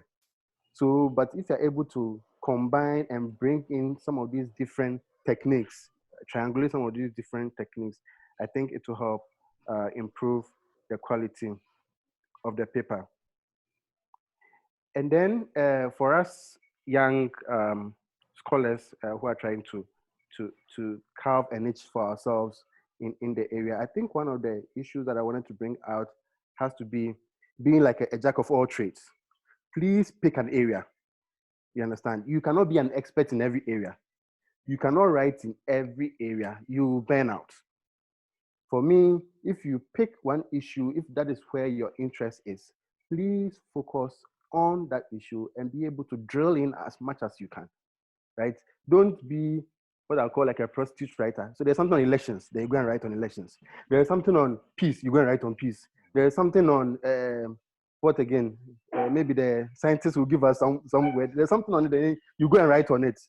Nobody will know you and nobody will refer to you, right? So please specialize in areas that when they, for instance, are mentioning, if they talk about maybe security, your name should be the first to pop up, right? And then people want to look at your work. So in building our own publishing life and also increasing our reach in terms of who seeks to get our work, we should have that at the back of our minds. But for me, maybe ending so that people can ask questions. There's these two issues I always contend with. Is it about publishing in high impact journals where a greater majority of people do not get access to, and people might necessarily not even get to cite you, or publishing in journals that you have a lot of readership and you get a lot of reviews? How do you balance the two? I think there are very good articles that are out there that might not be in this high impact, the so-called high impact journals that we talk about, right? But they are very good articles. So for me, if you have a very good article and you send it to these high impact journals and they are not even published, you send it to the journal that you think is not high impact, and then it gets wide readership. Somebody will cite your work. Somebody will publish your work. Somebody, sorry, will cite your work. You have a lot of citations. These high impact journals will come to you over time. You understand? So you should have the blend. If you get rejected the very first time, don't worry. There are a number of these journals because there are A journals, there are B journals, there are C journals. For me, the most important as a scholar, the most important thing for me is to have huge readership for my work. If I go and publish a work in a Taylor and Francis journal that you have only 20 people having access to, and then the 20 people, they are all in the global north, they might not even understand my issue. very well. But I get a journal, say Legon Journal for International Affairs, which has, say, 500 people reading. For me, it's the impact that counts. It's not so much about where it is going to. And I think that should be very strong, because for academics, we are not only sending out information, we are also helping to build our societies, right? And also contributing to our society. So our articles should help inform policy. It should help change direction in terms of strategic thinking and all those other issues that you might want to think about. We shouldn't focus so much, because you see some of these A journals, at the end of the day, you publish there, and then it might not, apart from citation, it might not get any effect. You understand? But there are some that will inform policy. When policymakers sit and they want to decide on some of those issues, they might come to you for direction. So I think for me, that is important. Then maybe ending, the last bit I wanted to touch on has to do with transferring from being a graduate student into being a published, an author. There's a thin line. The kind of language and the way we write for dissertations are not the same way that we write for academic journals. Sometimes you get some papers review, and then you look at it, it's just like a mini thesis. So they start with a small introduction, and then problem statements, and then it's the same format. It becomes so boring. Please be very, very innovative. Think outside the box. Have a format that actually presents the ideas you want to present. Don't force yourself into this academic structure that talks about introduction, problem statement, methodology, and then you find all of these, it might not meet the needs of the readership in terms of coverage. So please be able to first understand what the journal wants, who are the audience for the journal, and the kind of papers that they might want, and then try to shape your ideas within that frame. That's the only way you could get readership and also get your paper being published. I think perhaps I'll pause here, Rich, and then if there are any more questions, we can have the conversation around some of those issues. Yeah. Okay. Thank you very much, Dr. Fifi. I think you made so many points that, but I would want to ask this question before maybe we turn our attention to participants. And I think that when we started, I gave some guidance as to how we will proceed with the question from participants. And I think at the point, majority of us have actually not joined. So now that you are here, let me reiterate the point again. If you want to ask a question, you can send the question directly to me, or you can send directly to Albert. That's my co-host. You can identify him by his email, asinga@hotmail.com. You will see that on the screen. Or you can send it to the group chats for everybody to see, and we can still respond to it. Alternatively, you can raise your hand. You can use the Zoom app to raise your hand, not raising your hand. If you do that and we're able to see, that is fine. But you can use the Zoom app. When you see that, you say that lower your hand, raise your hand. You can use that one to raise your hand, and we identify you to ask your question. Yeah, so Dr. Fifi, and I mean, any of you can answer this question, including Dr. Albert Ajisiwo and then Dr. Prosper Kanyong. I think that the point has not necessarily been about publishing in the high impact factor journal. But our worry is that there seems to be quite a lot of potentially, I call it potential because I don't want trouble, a lot of potentially predatory journals. And like you did mention, of course, there are local journals. I know KNUST has what we call the JAST, Journal of Science and Technology. But our problem is the potentially predatory journals, where people are able to submit an article, pay $70, within a week or two, the articles are published. And of course, as you mentioned, Taylor and Francis have journals that are open access. Elsevier has journals that are open access. And these are new journals that are coming, that if you're a young researcher and promising, you can easily have your article published there. It does not necessarily mean that they are not doing a good work. But, so I will start from Dr. Prosper Kanyong. How do we balance targeting open access journal vis-a-vis journals that are potentially predatory, so that we don't find our article landing in predatory journals. I think I'll go back to the issue that I mentioned earlier about owning your own idea. If you drive, for instance, a Ferrari out, and then you go to, let's say, the beach, and then somebody's got a Toyota or whatever, and then he comes and say, okay, let's exchange cars.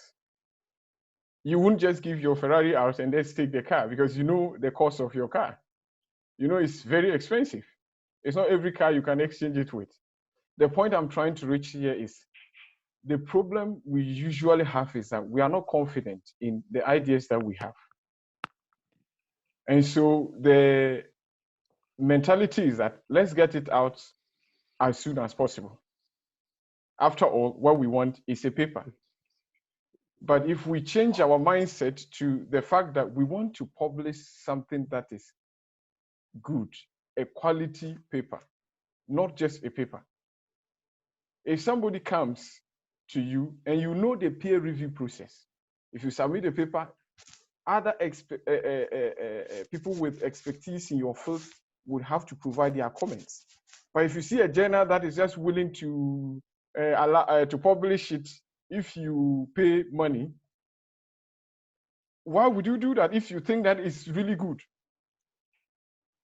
If you think it's good, you are confident that whatever peer review it will go through, it will survive. So why don't you just allow it to go through that?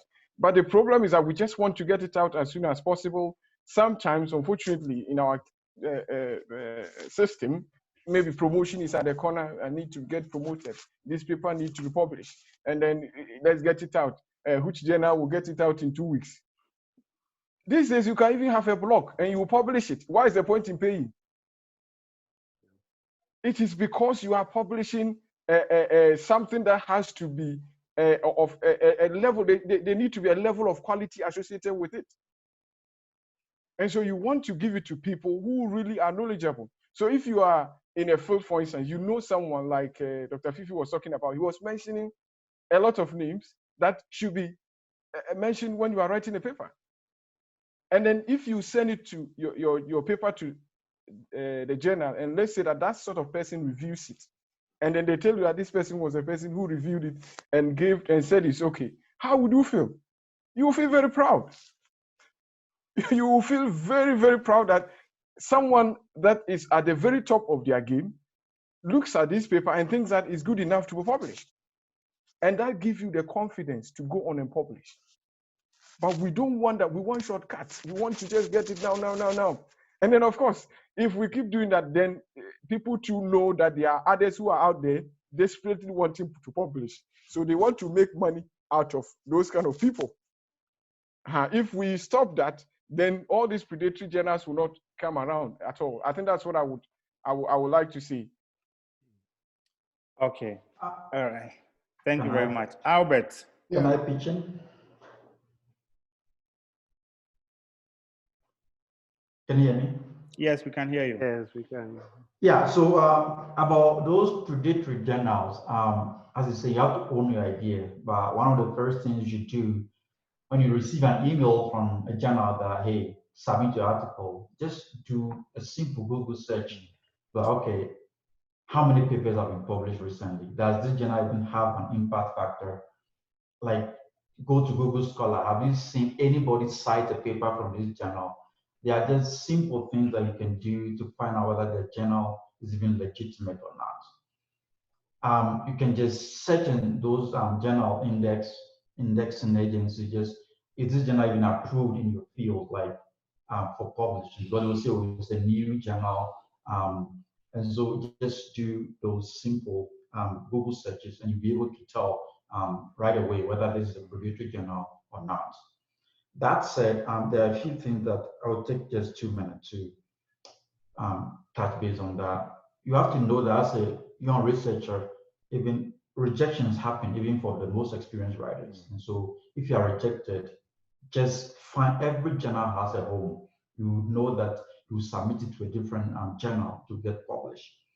And in terms of getting good literature, I think most of you on this platform have friends outside of Ghana. I have a lot of friends who send me email, hey, Charlie, can you get this article for me? Because most of those universities pay for they subscribe to those journals. So you can just, the university network can just download those articles and send to you.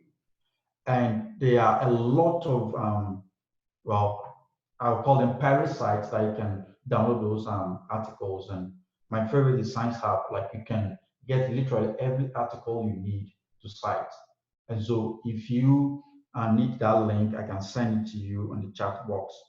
And in terms of collaborations, try and go to conferences. If you can force your advisors, your supervisors, that's the best way for you to meet the people in the field and try and talk to people. If you see someone's profile on ResearchGate or Google Scholar, you can just send them an email like, hey, I'm doing this and I'm wondering whether there's something we can do together. If they turn you down, that happens. And like we said, when they are sending an article out for review, they don't send the entire article first. They'll send the title and the abstract. So those are the first two things to make sure that your paper even gets to the review stage. And so write the article so that the title is catchy, and then the abstract is very informative. Once it contains good and enough information, the reviewers will be willing to kind of accept the review of paper. So, okay, thank you. Okay. Okay. Abesinji. Yeah, I think that there are some questions here. Someone want to find out how many collaborators do you need to have on a paper? Is there any standard number of collaborators you need to have? And then also someone too want to find out, especially Dr. Kanyon, you were saying we should collaborate among each other in writing papers. How about people who do gift papers? They write a paper and then find their friend's name and add. The paper is actually made up of many authors, but at the end of the day, it's only one person's paper. What comment do you have on that? And then the other panelists also address that if they have comments on that. Well, I think with that one, when I came initially to Legon, I had a similar problem because the student I had, they had a supervisory team. Okay. So when I asked him to write the review, he wrote it, brought it, I went through everything. I like to work with the students, finalize it, then we sent it out to the other supervisors to look through. And some of them didn't reply. To just say, oh, we've seen it, it looks okay. You don't have to give a comment. Now, all the IV setup. Those that didn't respond to the email, to the finished review. Right. I'm trying to finish a Zoom meeting. I removed their names. I didn't put their names there. If you can't even respond to the email to say that, oh, you think that, even if you don't have knowledge, just say, oh, this is okay, I think it's fine. None of them, their names were not there. I think 2, 3 supervisors, I removed the names. It's unethical to publish a paper with someone's name who did not contribute. I understand what the person is asking because it's common in where we are. It's easy. Somebody can just publish. Somebody can even publish and put the wife or the husband's name on the paper. But when you go to most journals, they will tell you who are qualified to be authors on the paper. Sometimes, say for instance, you are working in a group, you have the director. He's not good, what you did is not in his field, but he provided, for instance, the money for you to buy the reagents. That person is qualified to be on the paper because the journals would even say it. They provided maybe resources, reagents, or whatever and all that. They don't have to go through. Someone would have to have a material contribution to the paper. Come to think of it, why would you want to be associated with something that you have not contributed to? So it's a big issue. I personally don't think it's ethical to put someone who has not done any contribution to a paper on it. But I do understand it. Of course, if you are a student, you don't have choice as to how that should be done. Generally, like in my case, I was a supervisor. I could take that decision. My student couldn't remove the other supervisors from the team. And then, of course, I got called. I was asked, why was this person taking off? I explained it. I said, well, I don't think you should be there because even the email, you didn't reply. So I can't add your name. It's very difficult, and it's not a very straightforward thing. But we need to be able. That's what we are talking about, doing good research. If we want to compete with people abroad, we need to do what is done, how it is done.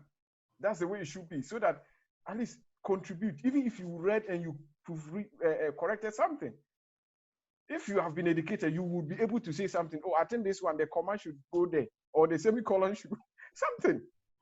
But to just say nothing and then expect that your name will be there, I don't think it's right. So yes, if you are in that situation, you probably will have to forget it because you are a student. But when you get to a point in your career where you are in charge, just make sure that people who contribute are the ones that are there, not everyone, so that it won't be like a reward system. You just reward someone for doing nothing. All right. Other part of the question, in terms of the number of collaborators that should be on the paper. In fact, I have seen a paper with about 14 authors, one paper, and it's difficult looking at. There are papers that you can get even over 40 authors. It depends on the research, and let's say, for instance, if you have a paper in Nature, they do those research for over 2 years, 3 years, sometimes 4 or 5 years. Okay. The reason why you have collaborators is that the different people in the group have different skills sets to which they contributed to the paper. So when I do it, let's say in our lab, we only have one instrument, but we needed to put some figures, some tables, analyze the data with a proprietary-based software. We don't have access to it. Then I ranked someone in another university, maybe KUST, and they have the software. They use their software to analyze it. Or we went there and used their microscope. And then we analyze the data that we want to look at. So once you put all their contributions in the paper, they have to be there. And of course, so if you go to a lab, you have a group leader who is there. He might not do the research. There might be someone, let's say, in the lab who is doing the day-to-day running of the lab. He would have done the experiment. So the person who did the experiment, the one whose lab you did the experiment, and then the people within the group who contributed would end up being on the paper. So the collaborators are not, there's no a fixed number. You can even have 0 collaboration. It doesn't, you don't have to have the collaboration. You see, for me, especially in Ghana, the main thing is the departmental collaboration. If we don't collaborate even within the same department, we are not collaborating. So if you don't collaborate like that, how do you really want to collaborate outside? What's the point? The reason why you collaborate is to maximize skills. You want to maximize skills to get the best into the paper. So if you need only one person to maximize it, that's fine. It's possible to do that. You don't have to always get 20 or 30 or 50 collaborators and all that kind of thing. It's all about what you are trying to put out there, what data you need to acquire, what techniques you need, and who you contacted to get those things done. So if they say you are collecting samples, you went to Kintampo or whatever health clinic to get the samples. You can't just publish it without the director there or whoever helped you to collect it or analyze it, put on the paper. So all those things are there. So it always depends on the nature of the paper and how it was done. I hope I was able to help with that. I can add something more. So sometimes like those studies are from grants that have been written by a lot of people. Most of those grants are multinational grants, and so like from Ghana, China, the USA. And so once you have something like that, it's possible that you would have the advisors, the major advisors, they'll have their students working on it. And so with that, they will tell you how they contributed. And there are a lot of journals now that you have to state specifically what each collaborator did on the paper. And so by that, you solve the problem of having people who have not contributed anything beyond the paper, because you have to state specifically what they've done. And you can't lie for them, or I won't lie for them. So if you haven't done anything, you don't deserve to be there. Okay. Maybe on my part, maybe to just go to the last question that Richard mentioned before I come to the substantive question, I would advise against paying to get your paper published in any way. I am seriously against scholars paying. Where lies the quality assurance, right? Where lies that? So please, I mean, you know, publishing in some journals can take a long period. Some can take as much as 1.5 years. The back and forth, you just have to have patience to be able to go through the process. I understand that there's promotion on the line. There is also the ability of wanting to publish a good paper, but the process takes a while.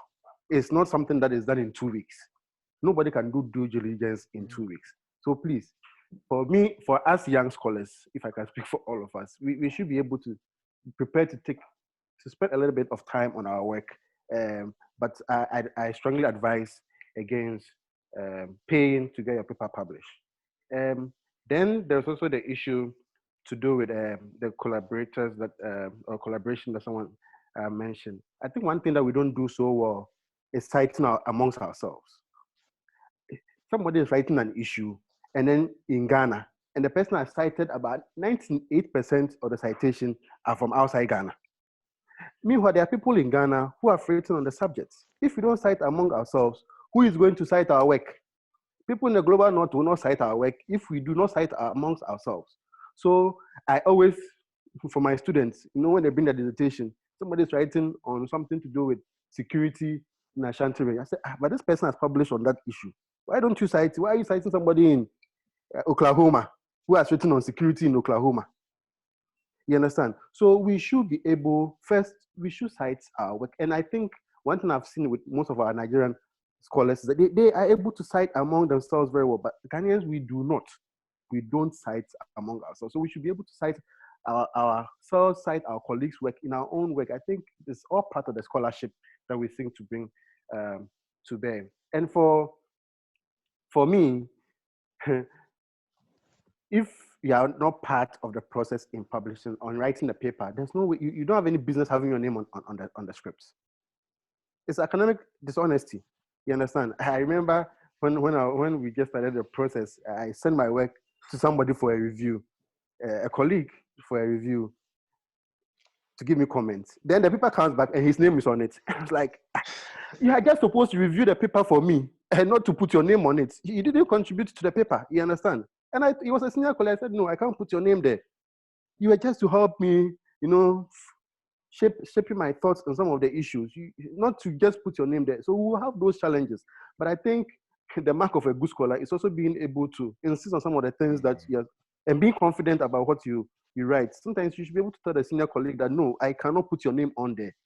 And for me, I think that is also part of the process that we need to emphasize on. Otherwise, your work will get lost and some people will take unnecessary advantage of you. Albert, do you have something to add? Or he made some comment on that earlier. Yeah, I think that most of the questions have been answered. With those of you who are masters and PhD students, please don't fear your advisors. You have to be able to communicate with them. If you are a PhD or master student, you do your research. All your supervisor did was supervise your work. He is not supposed to be the first author on the paper. Yeah. He is not. He doesn't have no right to be the first author. Like I mentioned that my wife was writing a paper and she wanted to make the advisor, because the advisor scares her so much, want to make her the first author. And I was like, hell no, that's not gonna happen. And the woman was mad. It's like, yeah, let her be mad, because you in Ghana, they don't write grants for you to do the research. You pay for your data collection. You wrote your thesis. Even though you were editing it, they were mean to you. So how would you just make it the first author when it's time for publication? One supervisor did that to me before, where like we got the paper accepted. I was the first author, then he changed it and made me the second author. I told him no. I just went to his office. I said, no, that's not going to happen. So stand by your work, be confident in what you are doing. And sometimes you have to rattle some feathers, because Ghana, the professors don't have the time to do the research. And so that's the only way they get their publications. But that said, don't be scared of them.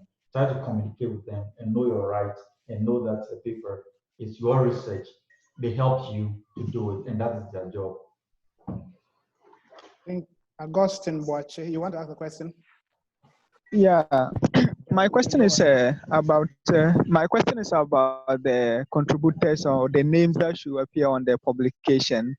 So assuming that I'm doing a work and I wanted, let's say, some advice or knowledge from probably an expert. So I go to him, we talk one-on-one on communication basis, and I got some information to advance my writer. In that case, can that person also be legible to have his name on my paper? The short answer is no. So a lot of journals will tell you that for a person to be a part of the authors, they have to participate in at least 3 of the processes. And so right now, if you send your data to me to help you edit your code or analyze, I am doing that. That is my professional duty. I am not supposed to be on your paper. The same way, like right now, if you go pay Albert to analyze the data for you, he's not supposed to be on your paper. So look at the general guidelines for being author or authorship. And in most cases, you have to participate in at least 3 of the processes: the write-up, the editing, the proofreading. It's not just personal communication like, hey, Charlie, can you add me to the paper? I don't think it works that way. So the short answer will be no, at least not for me. Okay, thank you very much. Yeah. All right. Okay, I think we have Jacob Ayambela. Richard, if you can unmute him.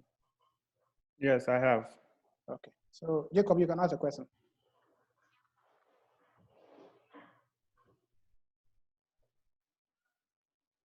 Jacob,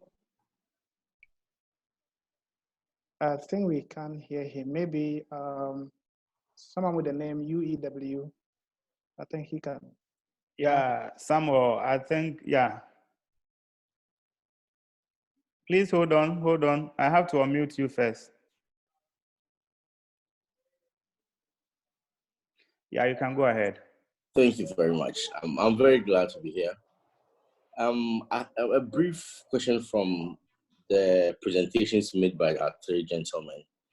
I'm finding out what we as peers are willing to do in terms of peer-reviewed journals for early academics, so that struggle of being tempted into predatory journal issues are probably dealt with. Then probably after some time, maybe say 5 years, this person is grown a bit in terms of the in terms of academic, and is able to pursue the Ivy journals that hold esteem.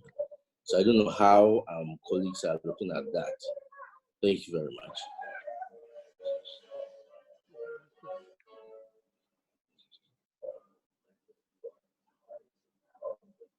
All right, I think Samuel has asked his question.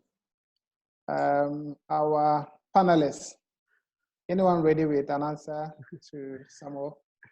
I'm not sure I entirely understood the question. I don't know if you can help. So I think he can come again.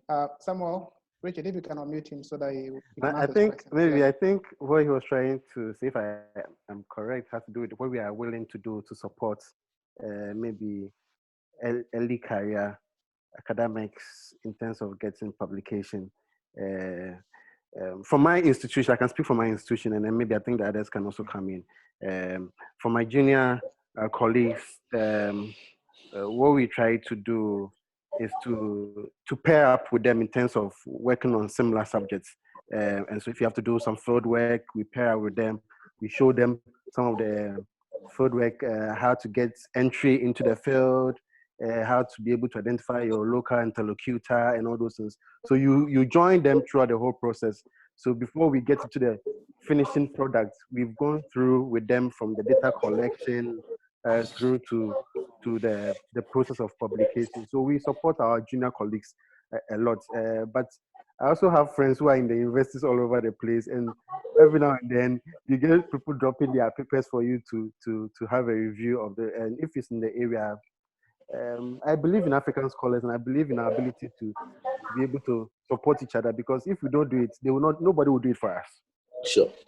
So I believe in us helping each other, and so I mean, if my area, you're right on my area, you want to share with me, I have people dropping me emails I've never met before, and I do review and give them positive feedback on their work, but not to ask that they put my name on their paper. Yeah, but I think that's what we can. And I think this particular initiative that Richard has started, I think is good for the young scholars to be able to build a pool that we could all support ourselves in the. I'll just tell you a story. There was this time that I got a review of a paper. I did a paper with a senior colleague, and I got a review of the paper. I was not even in town. So he called me and said, the review has come, but don't open it. Just go and sleep, sleep, and then tomorrow morning you can spend time to look at the paper. And the review was damn. I mean, it was a hitting review, if I may put it that way. In fact, if I'd read that night, I'm sure I wouldn't have been able to sleep.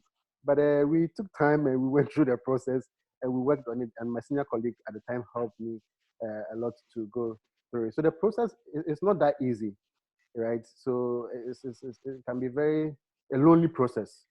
And so we I'm sure my other colleagues will mention saying that we are prepared to support in any way that we can. Sometimes the challenge is that your table is inundated with so many works that you need to look at, so you might not be able to get to you as promptly as you might want it, but over time we'll be able to get to you. I don't know what Prosper and Albert has to say to that.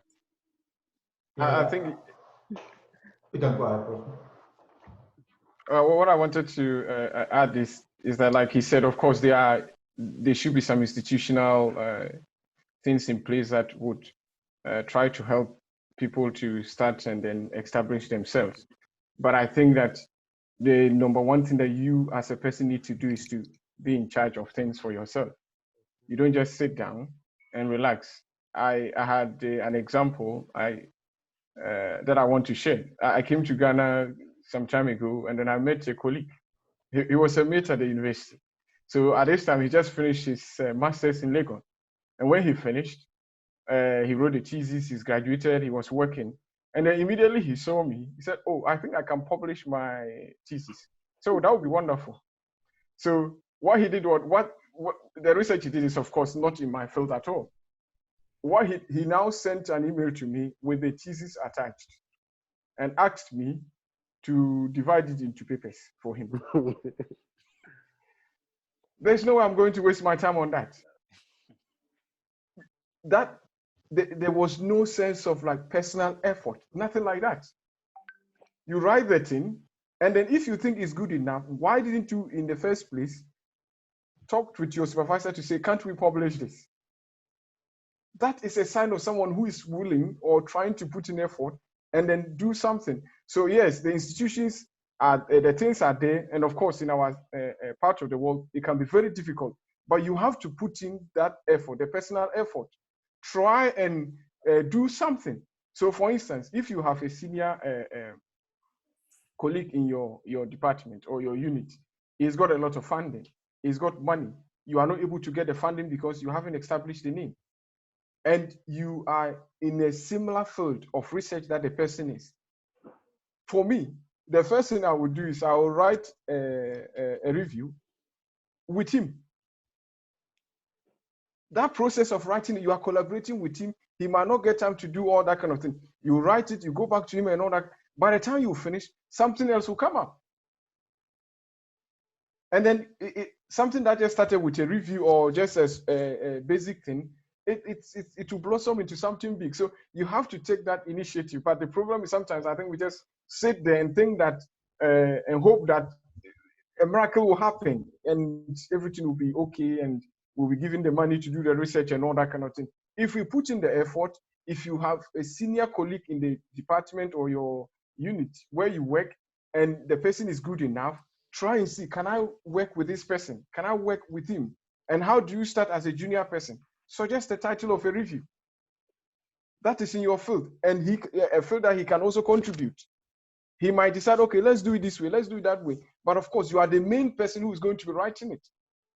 You write it, he guides you, he helps you to do that. Of course, he will contribute. It's not the type that you write everything and then just put his name. That's not what I mean.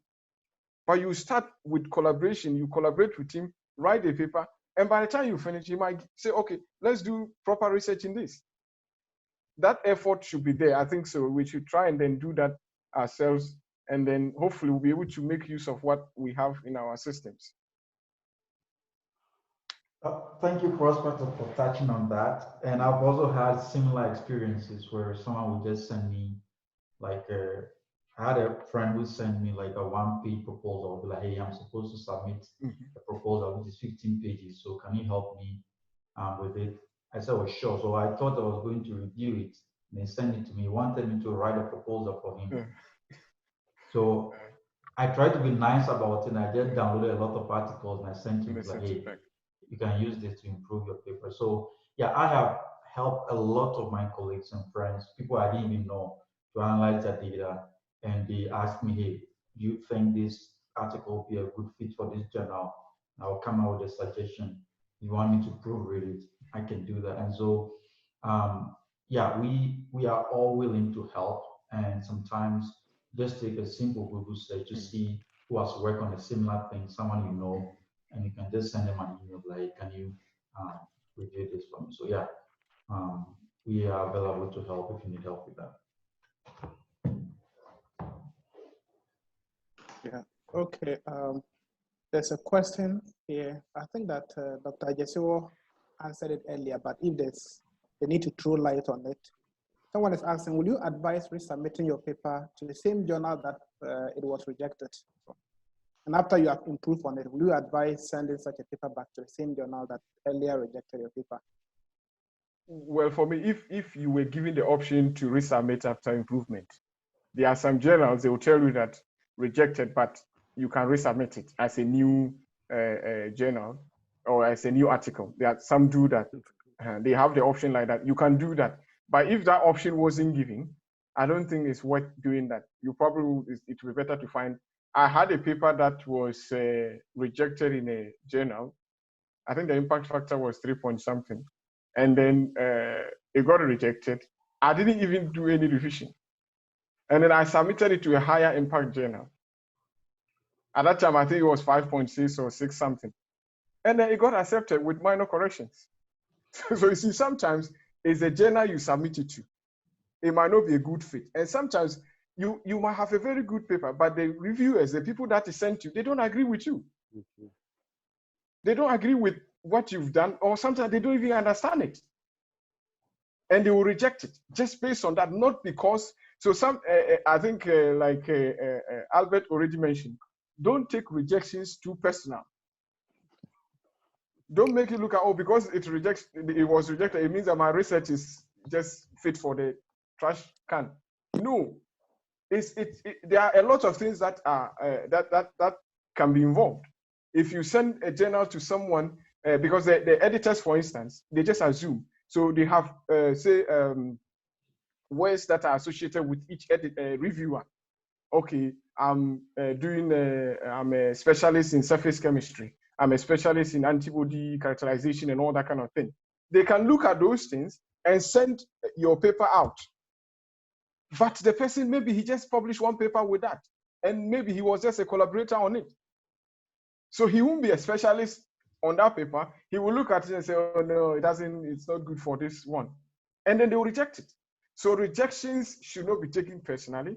Just look at it. If you are reworking on it, do whatever you can do to improve it, and then find another appropriate journal and submit. Don't keep wasting your time on one journal if the option to resubmit is not there. All right, thank you. I think Jacob hand is still up, but he sent me his question privately. I think the question may require a long response, but he directed it to Dr. Kayo.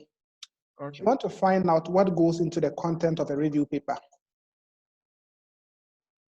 Well, when you start research, before usual with the PhDs or masters, what do? Usually they will ask you to propose something, right?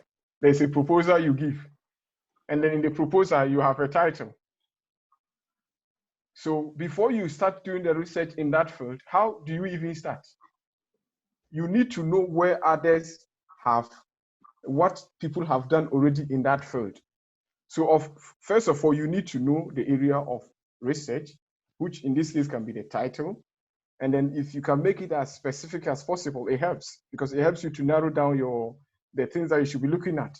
And then once you get the title, the first thing is, while you are reviewing the literature, is you want to know, maybe essentially, all the things that have been done. What have been done already about this topic that I'm looking at? What have been done already about the topic that I'm trying to research in? Sometimes you might realize that it's already been done, and then the question you are trying to ask is answered. Then you have to change the title. There's a case that happened. I have a colleague in Estonia, in the Baltics. So we were talking and wanted to write a review because of this pandemic and everybody being inside and all that. So his field is in antibiotics resistance and all that. So we came up with a title, which I would be able to contribute, and the two of us will write it. So I decided to write a draft of how it should look like. And then when I started looking at the literature, there was a paper that just got published, I think less than a week ago, on the same title that I wrote. I didn't look at the literature. It was exactly the same thing I wrote. So you see that if we had done it without really doing that, it would have been a waste of time. So the only way we can go forward with that is to change it, to look at something different. So the reason why you do review is that you don't want to be repeating what has already been done. You only want to do things that have been done, but there are no questions, there are no answers, to that. So if there are still issues, problems associated with a topic, then that's where you want to put your effort. So you do the review, you get your title, narrow it down, and the question in your mind is, I need to know everything, or basically, like, as much as possible, what has been done already in this area. And so you now look, based on your title, you look at the different sections of the work. So first of all, you need to get the title, but I must add that generally, if you are a master's or PhD, the ideal situation is that you have a supervisor that will guide you through that. Because for me, I think if you have the supervisor leads in a particular way, publishing is easy. You will be able to know what to do, which step to do and all that, because usually the supervisor has the story from the beginning to the end. He knows what you are trying to achieve. You might not understand the whole topic. You might not understand it at all. I remember when I was doing my PhD, I would just get into the lab, run experiments, and then of course, analyze the data, go and show it to my supervisor. Then sometimes I would be so sad that it didn't work out the way I thought. And he'll be like, oh, this is good. The day that I'm very excited of getting good results, he'll be like, oh, this is rubbish. You see, because I didn't know the whole topic. You don't get it as much as a supervisor. So the ideal situation would be to have a supervisor who will be guiding you through all that. So that it's more like you are filling in the gaps.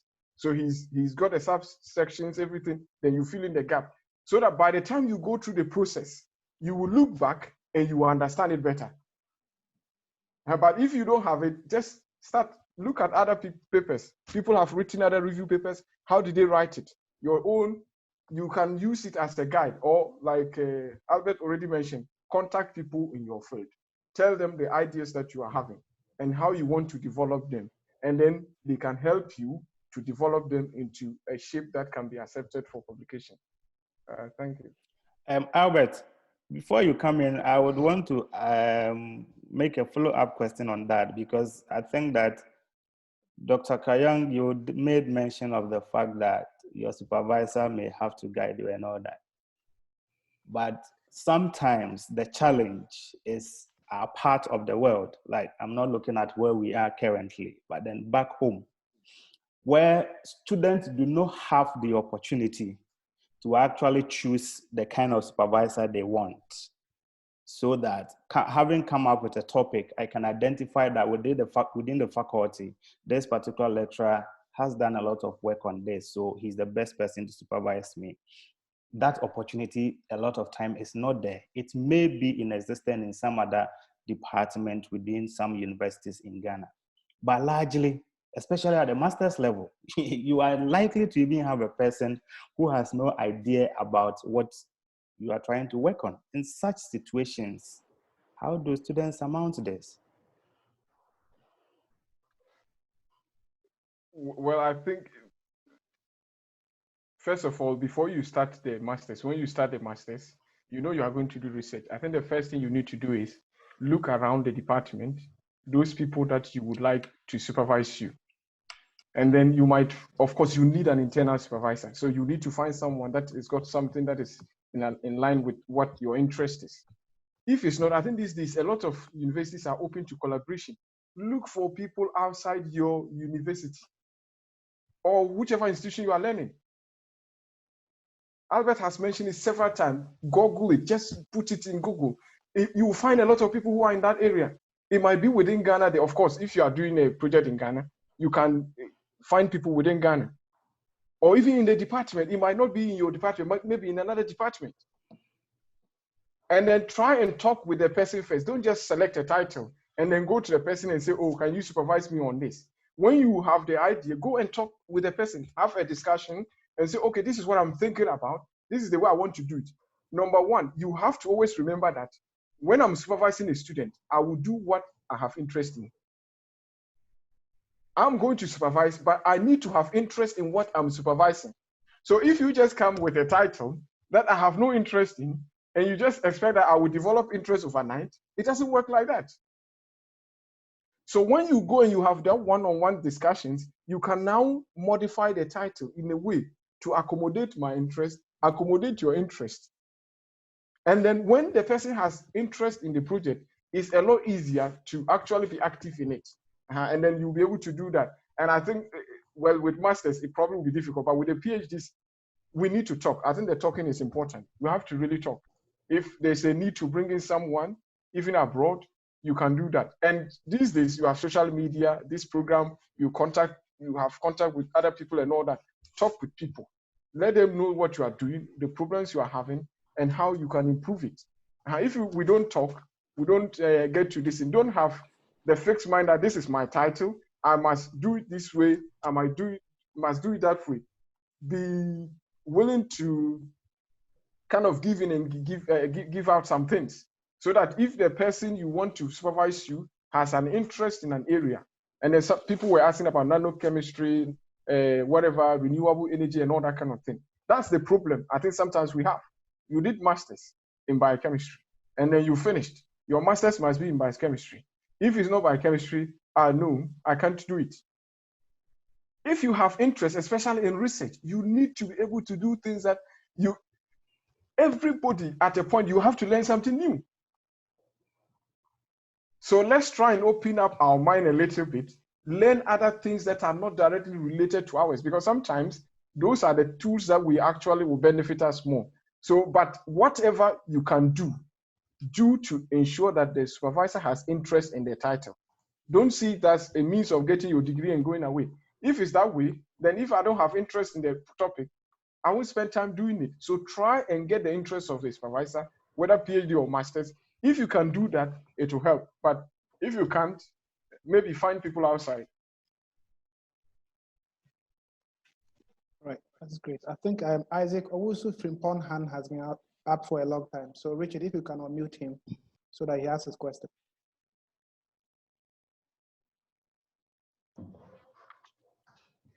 I have. Okay. Isaac, Okay. Isaac Thank you. Owusu Frimpong. Yeah, thank you very much.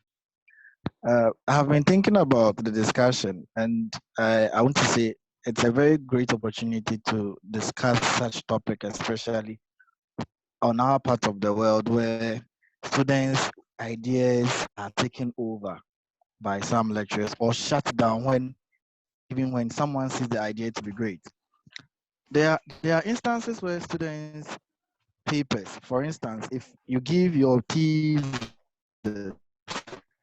to someone to review, like a higher professor, at times they end up published without your idea or your knowledge.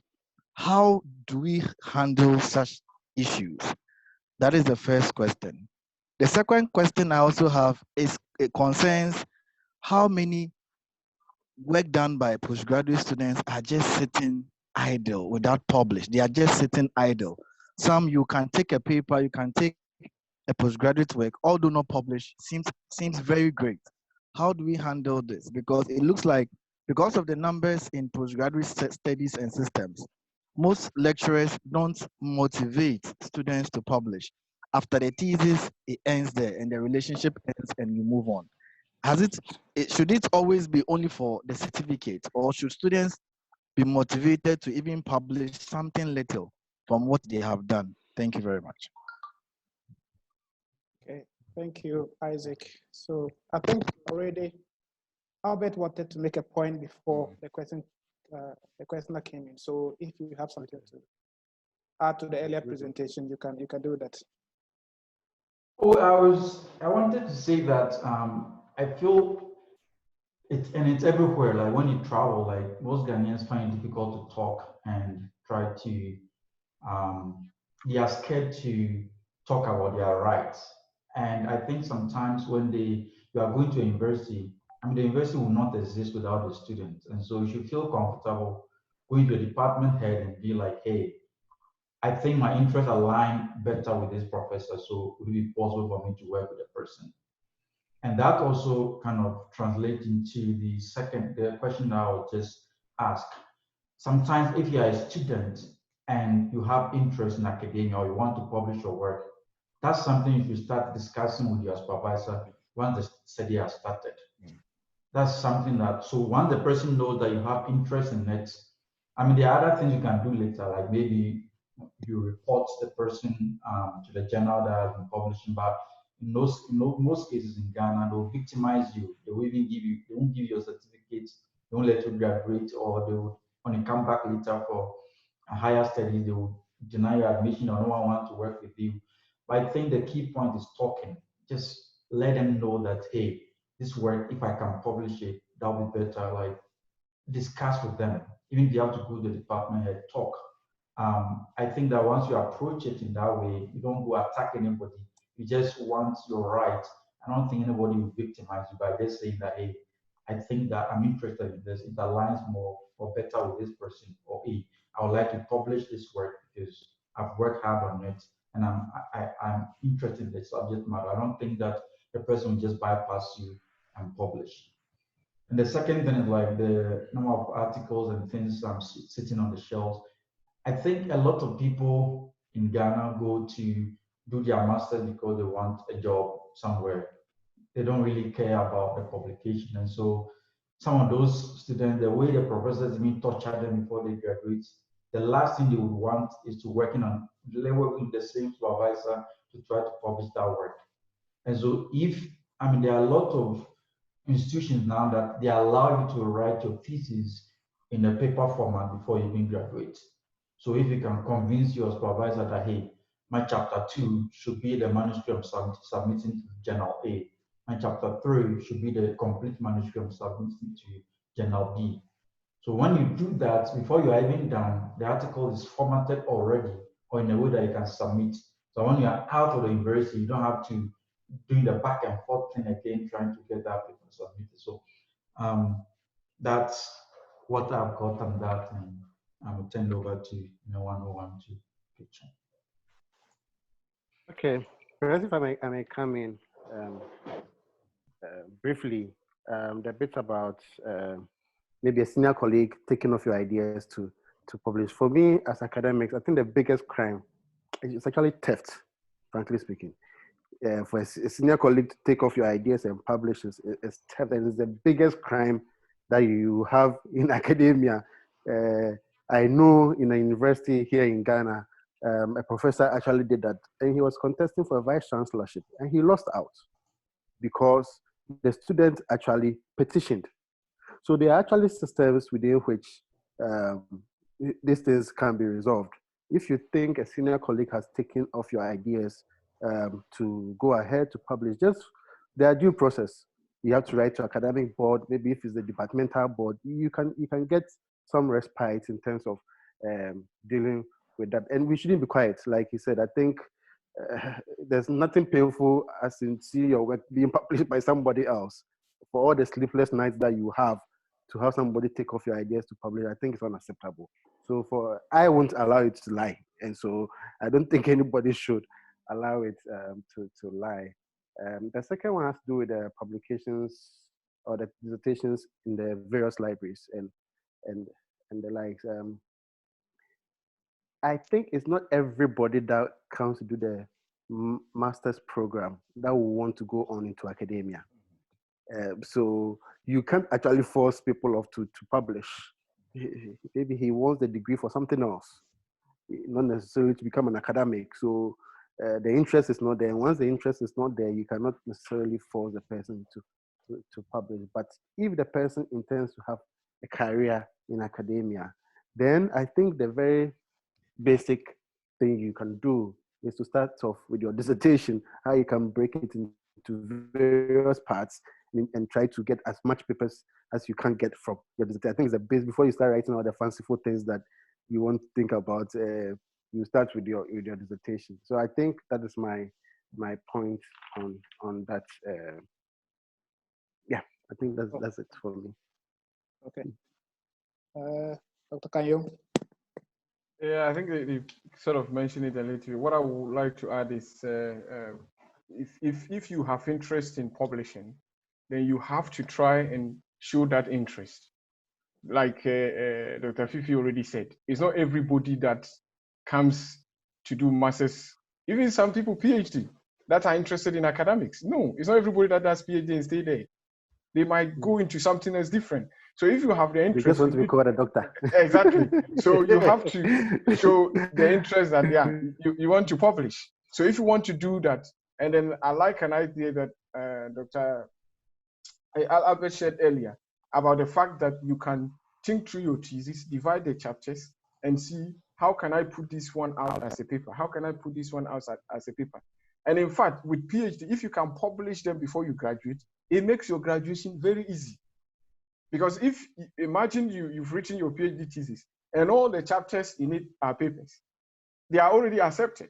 They are published. How would you fail? It's impossible.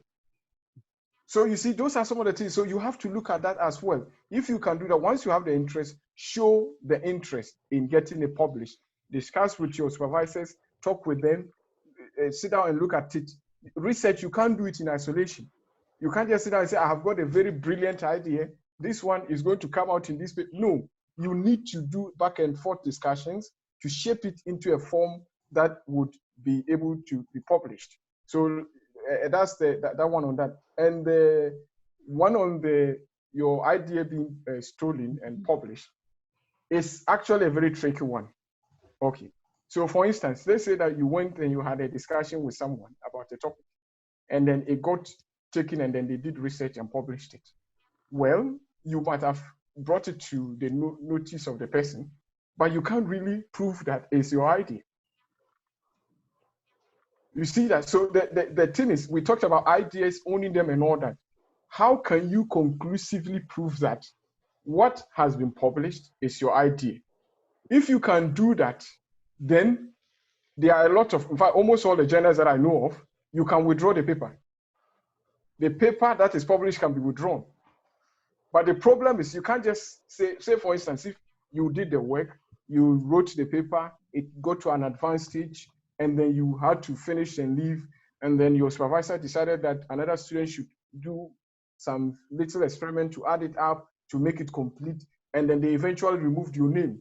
And you have the early drafts with the names, how it progressed. And you can prove that the early draft is definitely in the final one. There's that kind of gradual progression to the final draft. You can easily write to the editor of the journal and it will be withdrawn. But if you can't prove that, and then it's just maybe a discussion or early something, then of course you probably would have to just forget about it. Because chatting with someone and then giving them an idea and they're doing it, you can't really say you own it. You can't. Even when things are patented, once it's out, everybody can use it. So we need to look at that. But if you have a real conclusive proof that this thing was what you did, which this case is your idea, and you have been removed from it, maybe because of something you did and your supervisor doesn't like it.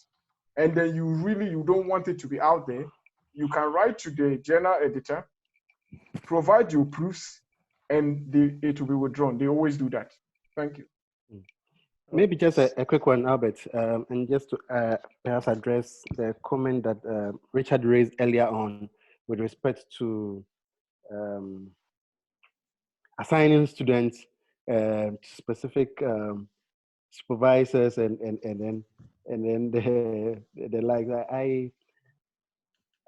I mean, in recent times, we're having a shift where you have students being able to pick their own supervisors in a specific area. But I think also the wisdom behind students being assigned previously was the fact that sometimes some of the students don't even know what they are writing.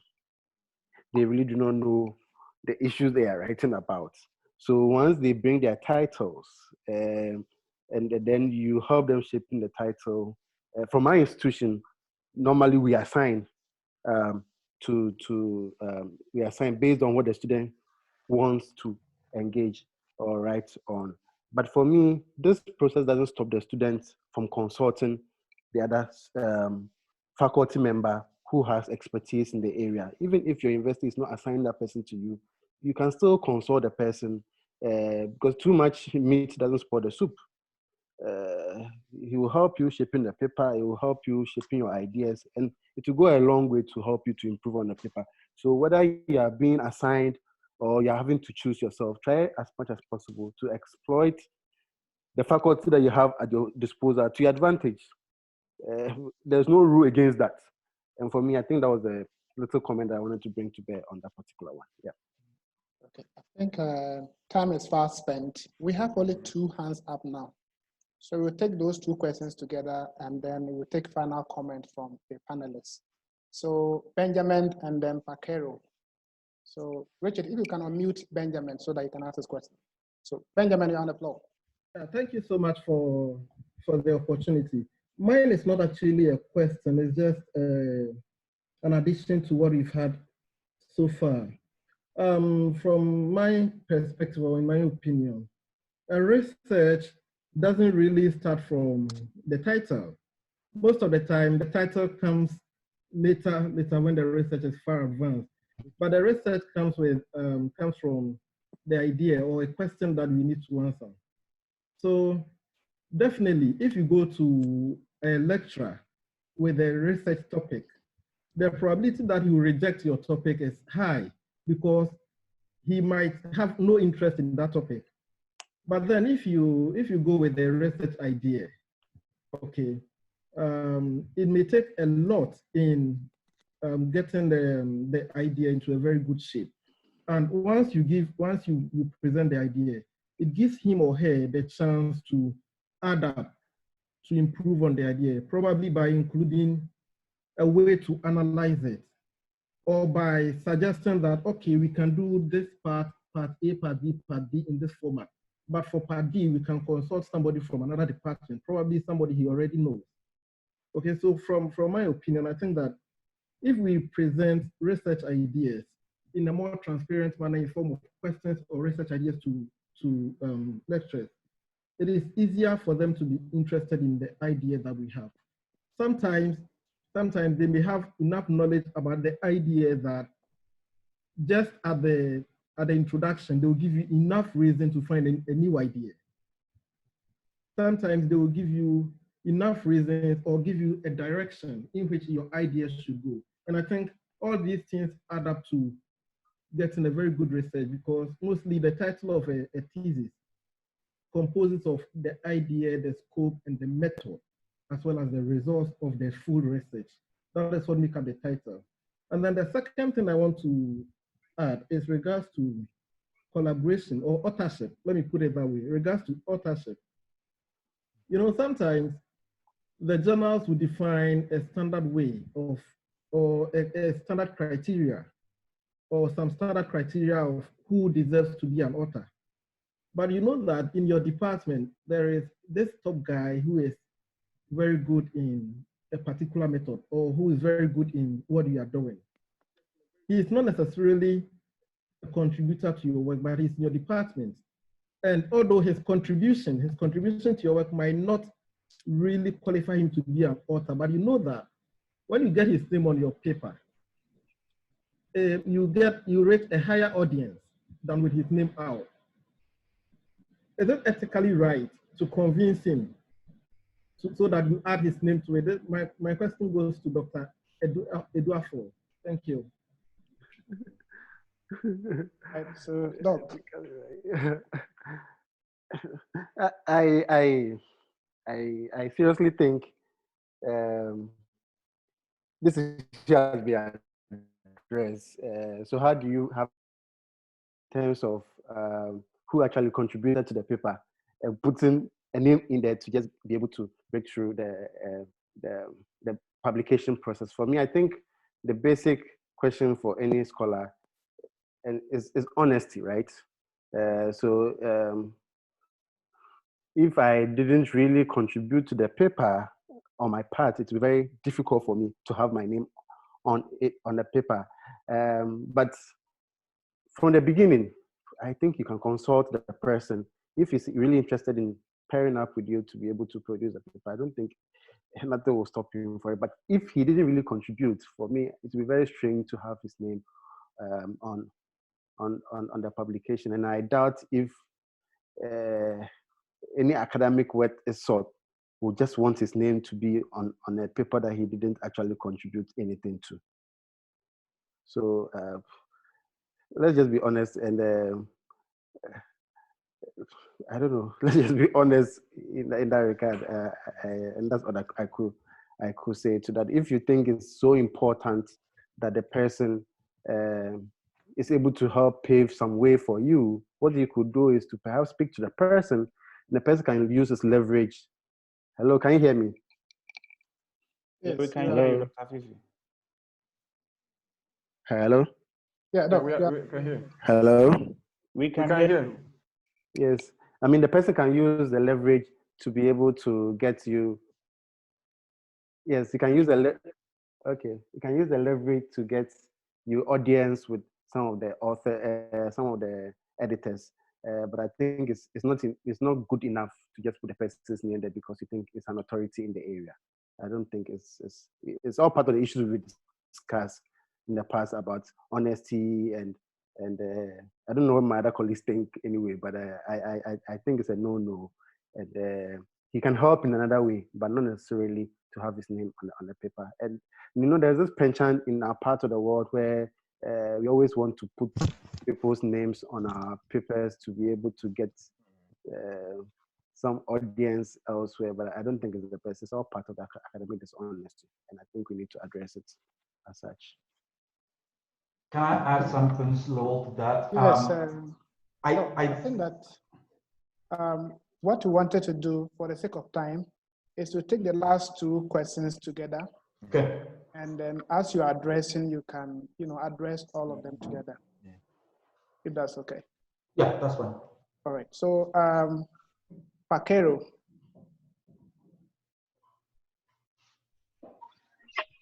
Hello. Yeah, hello. You can All right. Thanks for the opportunity to do me. My first question has to do with how to be crafty with a topic. I mean, with a title of a paper. In Dr. Prosper's submission, he did mention that he started writing on a particular topic, and before he realized it has already been published. Could he have been a little bit crafty on that topic so that he could change the direction that write-up was driving at?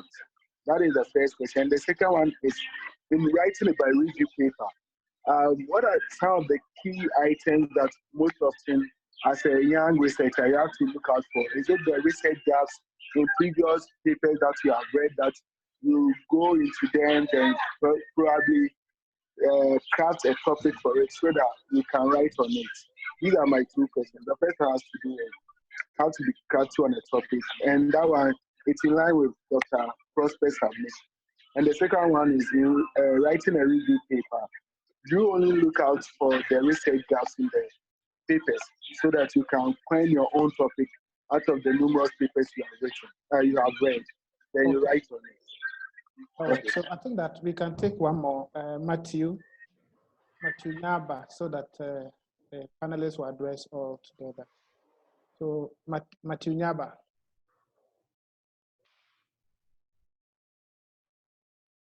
I would like to first of all, hello. Yeah, hello. Yeah. Thanks so much for the opportunity.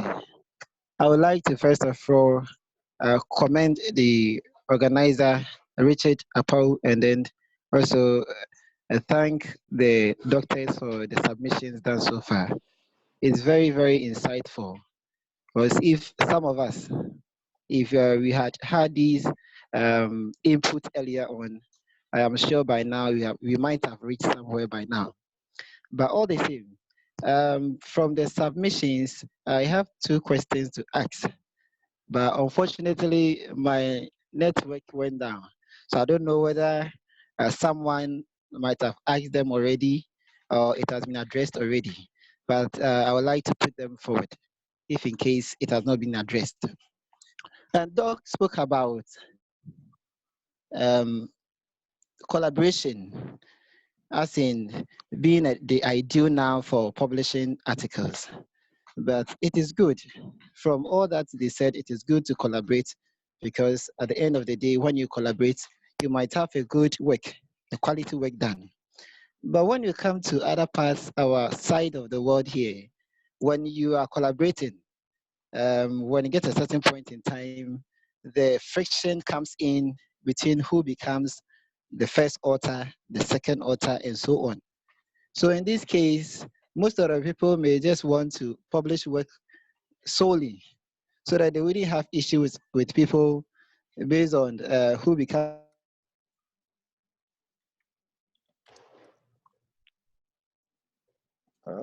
I think we lost as young research.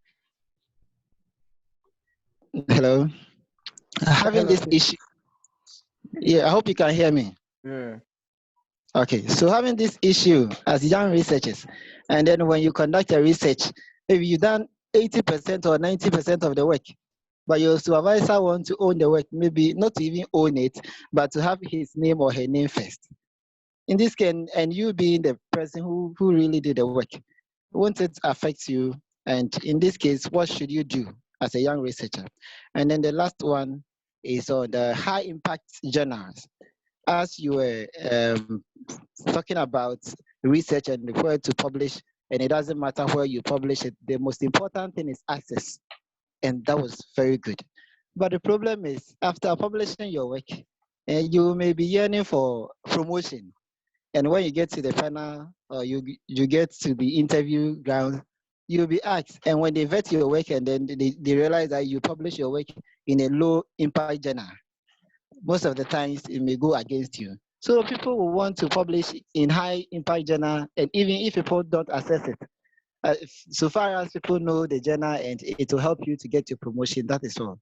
So could we also look at it in that way that if maybe our superiors or maybe administrators, maybe our faculty or departmental heads, they will look at access more than looking at whether it is coming from this popular journal or not.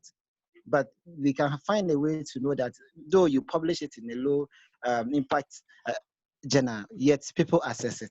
So that when it comes to promotion, such things will be considered and then we will have our way through. If not, the mad rush on this high impact journal will always be there and we wouldn't have quality work published and get people to even help or access the work that you publish. Thank you. All right. So we have Wendell as the last person to ask questions. So if you can add Wendell Abu. All right, thank you so much.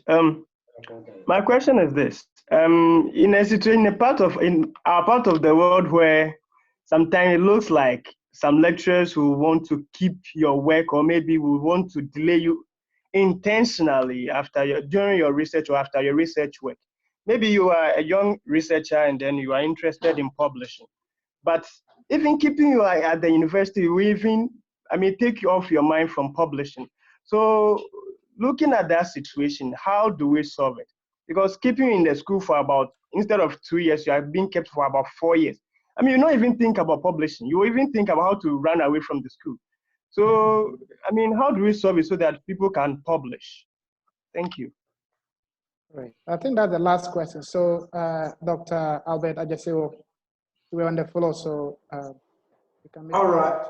I'll try and touch on the thing that I remember that I've been asked. So, if you are writing a review paper, as Prosper said, one of the things you can do, just do a simple Google search, look at what has been done already and what format people use. There are a lot of forms that a review paper can take. Some of them is just, you kind of compile all the results from papers that you have access to. Be like, okay, so when they are looking at this, maybe this drug on, say, malaria, does it work from all the studies that I've seen? And okay, if they don't work, what's the next best thing you can do? So one form of a review paper is what we call like a meta-analysis, where you just take a bunch of results from different studies, you analyze them and see whether, okay, the effect is positive, negative, or neutral, just to look at the overall effect.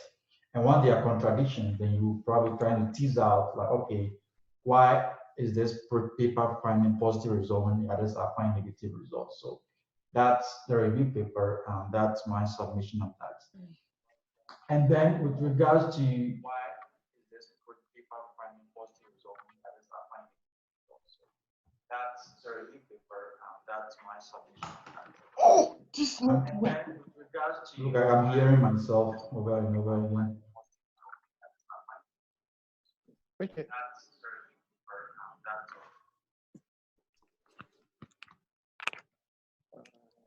Okay, and then with lecturers taking your idea or you not being in a good frame of mind to even publish after being in the school for so long, I think that most of the time we are very quick to blame the lecturers, but I've seen students too who, like when the lecturers are giving them the option, like kind of in the frame of mind to work on the research with them, they'll be delaying. Some of them is like, okay, let's meet tomorrow. They'll give an excuse.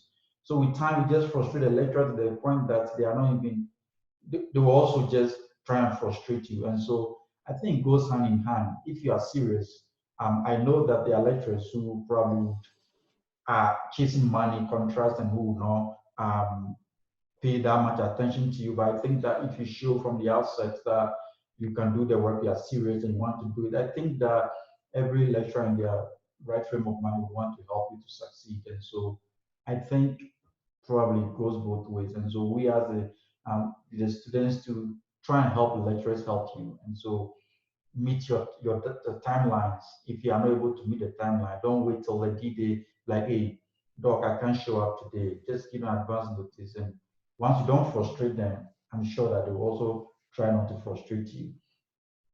With regards to authorship, that thing is always tricky. But what I've seen most of the time is that you're the one who brings out the idea or who did the most work on the manuscript research, typically is the first author. And then the other ones, if you are the lead author or the first author on the paper, you have the option or discuss with your supervisor, okay, where should we put this person? Once your supervisor is making the decision, no one will penalize you for that. That said, sometimes to give the co-authors the option, be like, okay, who can work on the introduction? Who can work on this part? Who can work on this part? Who would want to proofread?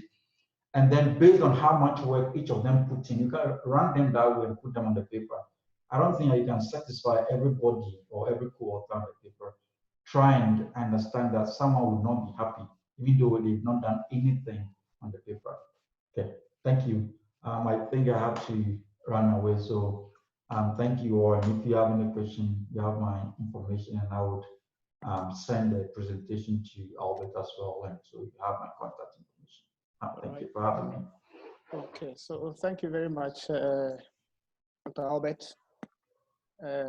Thank you so much. So I don't know, the questions on the floor, other co-panelists, if you have any response to them. Yeah, I will start with the last one. It's talking about keeping things for so long and all that. And I think what Albert said is really true. I have seen students that sometimes You see, you want to get to the supervisor when you think it's convenient. But you see, the supervisor too has their time that they need to, anytime you want the attention of the supervisor, try to negotiate it. Don't expect that when you want him at 4 o'clock, he must be there.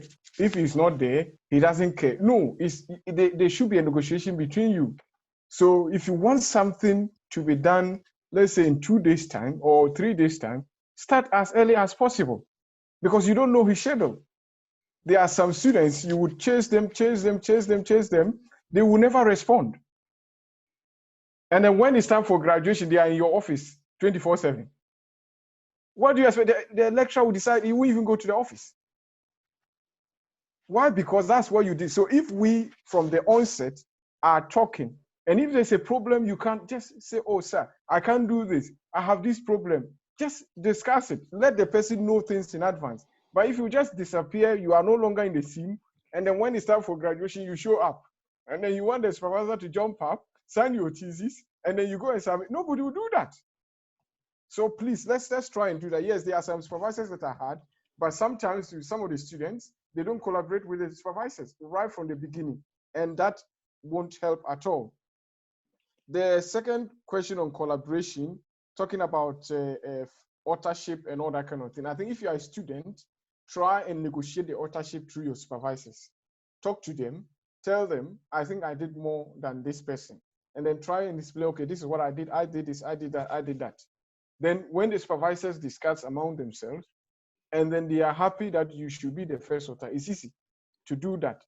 And if you are not a student, then let's say you are just a colleague, you are working and there's a problem with authorship. See, collaboration is not always successful, not all the time. Sometimes you might have to just take the second position when you know you are supposed to be the first, for the sake of the collaboration and for the sake of the future. So if you think that I have a long-term plan to work with this person, we can work a lot more, you should be willing to sometimes feel like you are cheated, because it's very difficult sometimes to decide on who should be first author. So yes, there are times that you might just accept the first author, second authorship, or whatever position you are, and allow that to go on. And when it comes to publishing in journal and all that, access is very important. And personally, I think that if we were publishing based on quality, this habit of getting a paper to get promotion would go away. So if you and I, those of you who are all linking up now, we change that habit. You are not publishing to get promotion. You want that your career or your research career would sell out ideas that people can also use to do further research. If that interest is what you have from the beginning, with time, the habit of publishing for promotion at all costs would go away. Because I won't do it. If you don't do it, the next person don't do it. After a few years, who is going to do it? We'll all be publishing based on quality and not just for promotion. So let's try and change the culture around this and it's not going to be overnight. It will take a while, but it will change if we continue. The first question was on being crafty with titles and things like that. Yes, when I went online and I saw that you have to always be open-minded, so I was able to think about something else so that we can still continue with the writer. Because when you write something, of course, you have introduction. Introduction can be shifted a little bit to another area and all that. So yes, you need to still be open-minded. But when it comes to reviews, the reason why you want to write a review is you really want to follow the trend in development of the research within your field. From 1950, how did they used to do the research that you are doing? When they moved to the 60s, what happened? You see, there are some techniques or things that will come in to change the emphasis. You want a trend. Don't write review for just criticizing people's papers and all that. No, you are following a trend from a particular year to today. What has happened over the years? How has it been done? What brought about the changes and all that kind of thing? So the trend is very important, and be willing to adapt. I think that's all I would like to add. I think Dr. Fifi is back. Yeah. So if you have any response to the questions that were asked. I actually didn't hear any question because the link was bad. I'm sorry. Basically, I think the questions were about having your supervisor delay you. Hello. Fact that by the time you are done with your program, you're no longer interested in staying in the university to talk about publishing your paper. That is one question that was asked. I can remember. I think but this is one of the questions. So if you can answer this, and then you Can you please repeat the question? I didn't hear you. The line is bad. One of the participants asked. Okay. That we are being encouraged to publish our papers. But sometimes you are in the university and then you are trying to get a master's degree, and it's taking you 3, 4, 5 years to finish. And then according to you, sometimes the supervisor frustrates you and doesn't want you to finish time and all that. So you suffer through this camp, and then once you are done, the motivation to stay on campus again or to finish to make a publication is all over there. So what advice do you have for participants? Okay. Maybe just to start from, I think, the earlier conversation that Prosper raised. There are different kinds of papers to publish. You understand? And so I know oftentimes the focus, especially in academic journal, is to publish a standard paper that is between 6,000, 7,000, 8,000 words. But there are policy briefs, right? There are monographs, there are occasional papers. These are all different kinds of publications that you could, and these are all very useful publications that people can actually be attracted to. So I know in the university also, there is a grading formula for whether it is a standard academic paper, a peer-reviewed academic paper, monographs, occasional papers.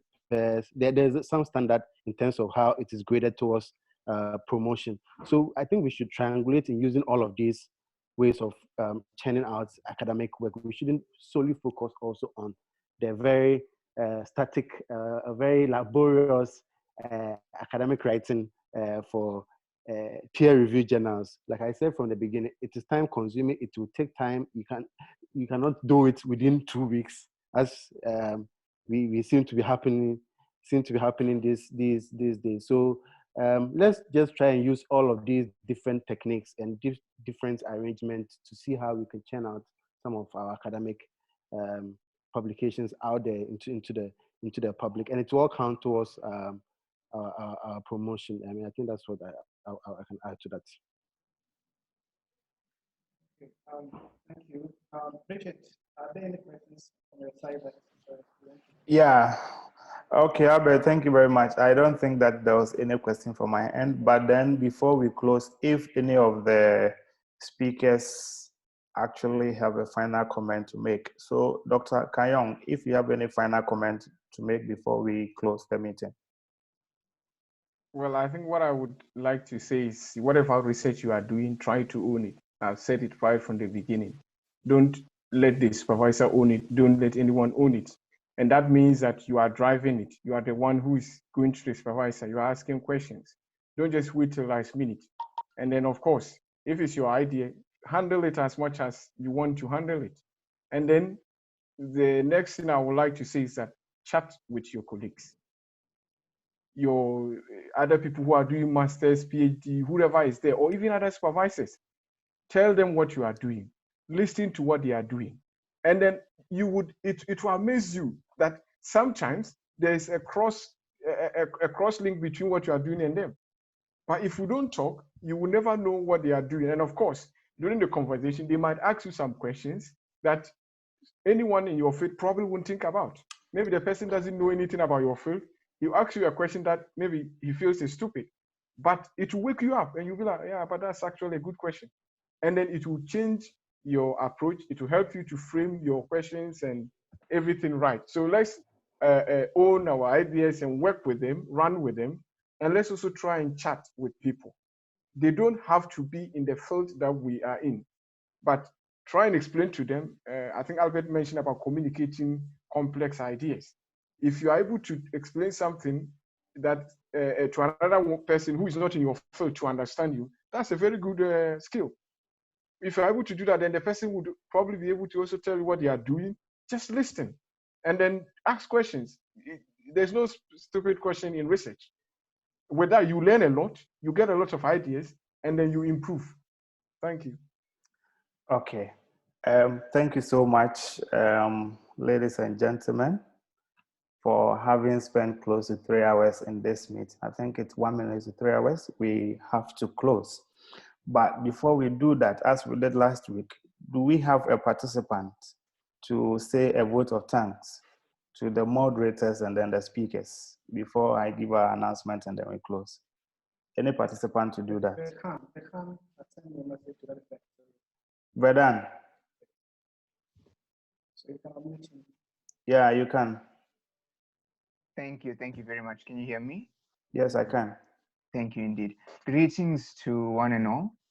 On behalf of the participants, I would like to use this opportunity to express our gratitude to the moderators, Richard and Albert, as well as to our panelists, the wonderful panelists, Doctors Fifi, Albert, and Prosper. Thank you for your time today, your knowledge sharing, guidance, advice, and encouragement. We are really very truly appreciative, and yeah, we look forward to more sessions like this in the future. Thank you very much. Okay, thank you very much. We will try and see how far we can go with sessions like that. Okay, before we finally close and leave the meeting, we have actually developed an evaluation form. Quite unfortunate, we couldn't do that for the last session. And so this session, we have developed an evaluation form, which we will send to all of you, the participants.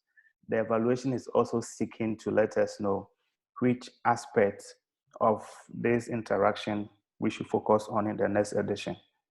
So when we send to you, please try as much as you can to answer the evaluation form for us. In addition to that, when the evaluation form has come in, we will also try and attach the presentation that was done by Albert so that you can use that to refresh your mind. Thank you very much. Albert, do you have any additional thing to say? No, that is everything. All right, so congratulations to all of us for having stayed for this 3 hours marathon. And thank you all, our facilitators from US, UK, and Ghana. Thank you. Okay.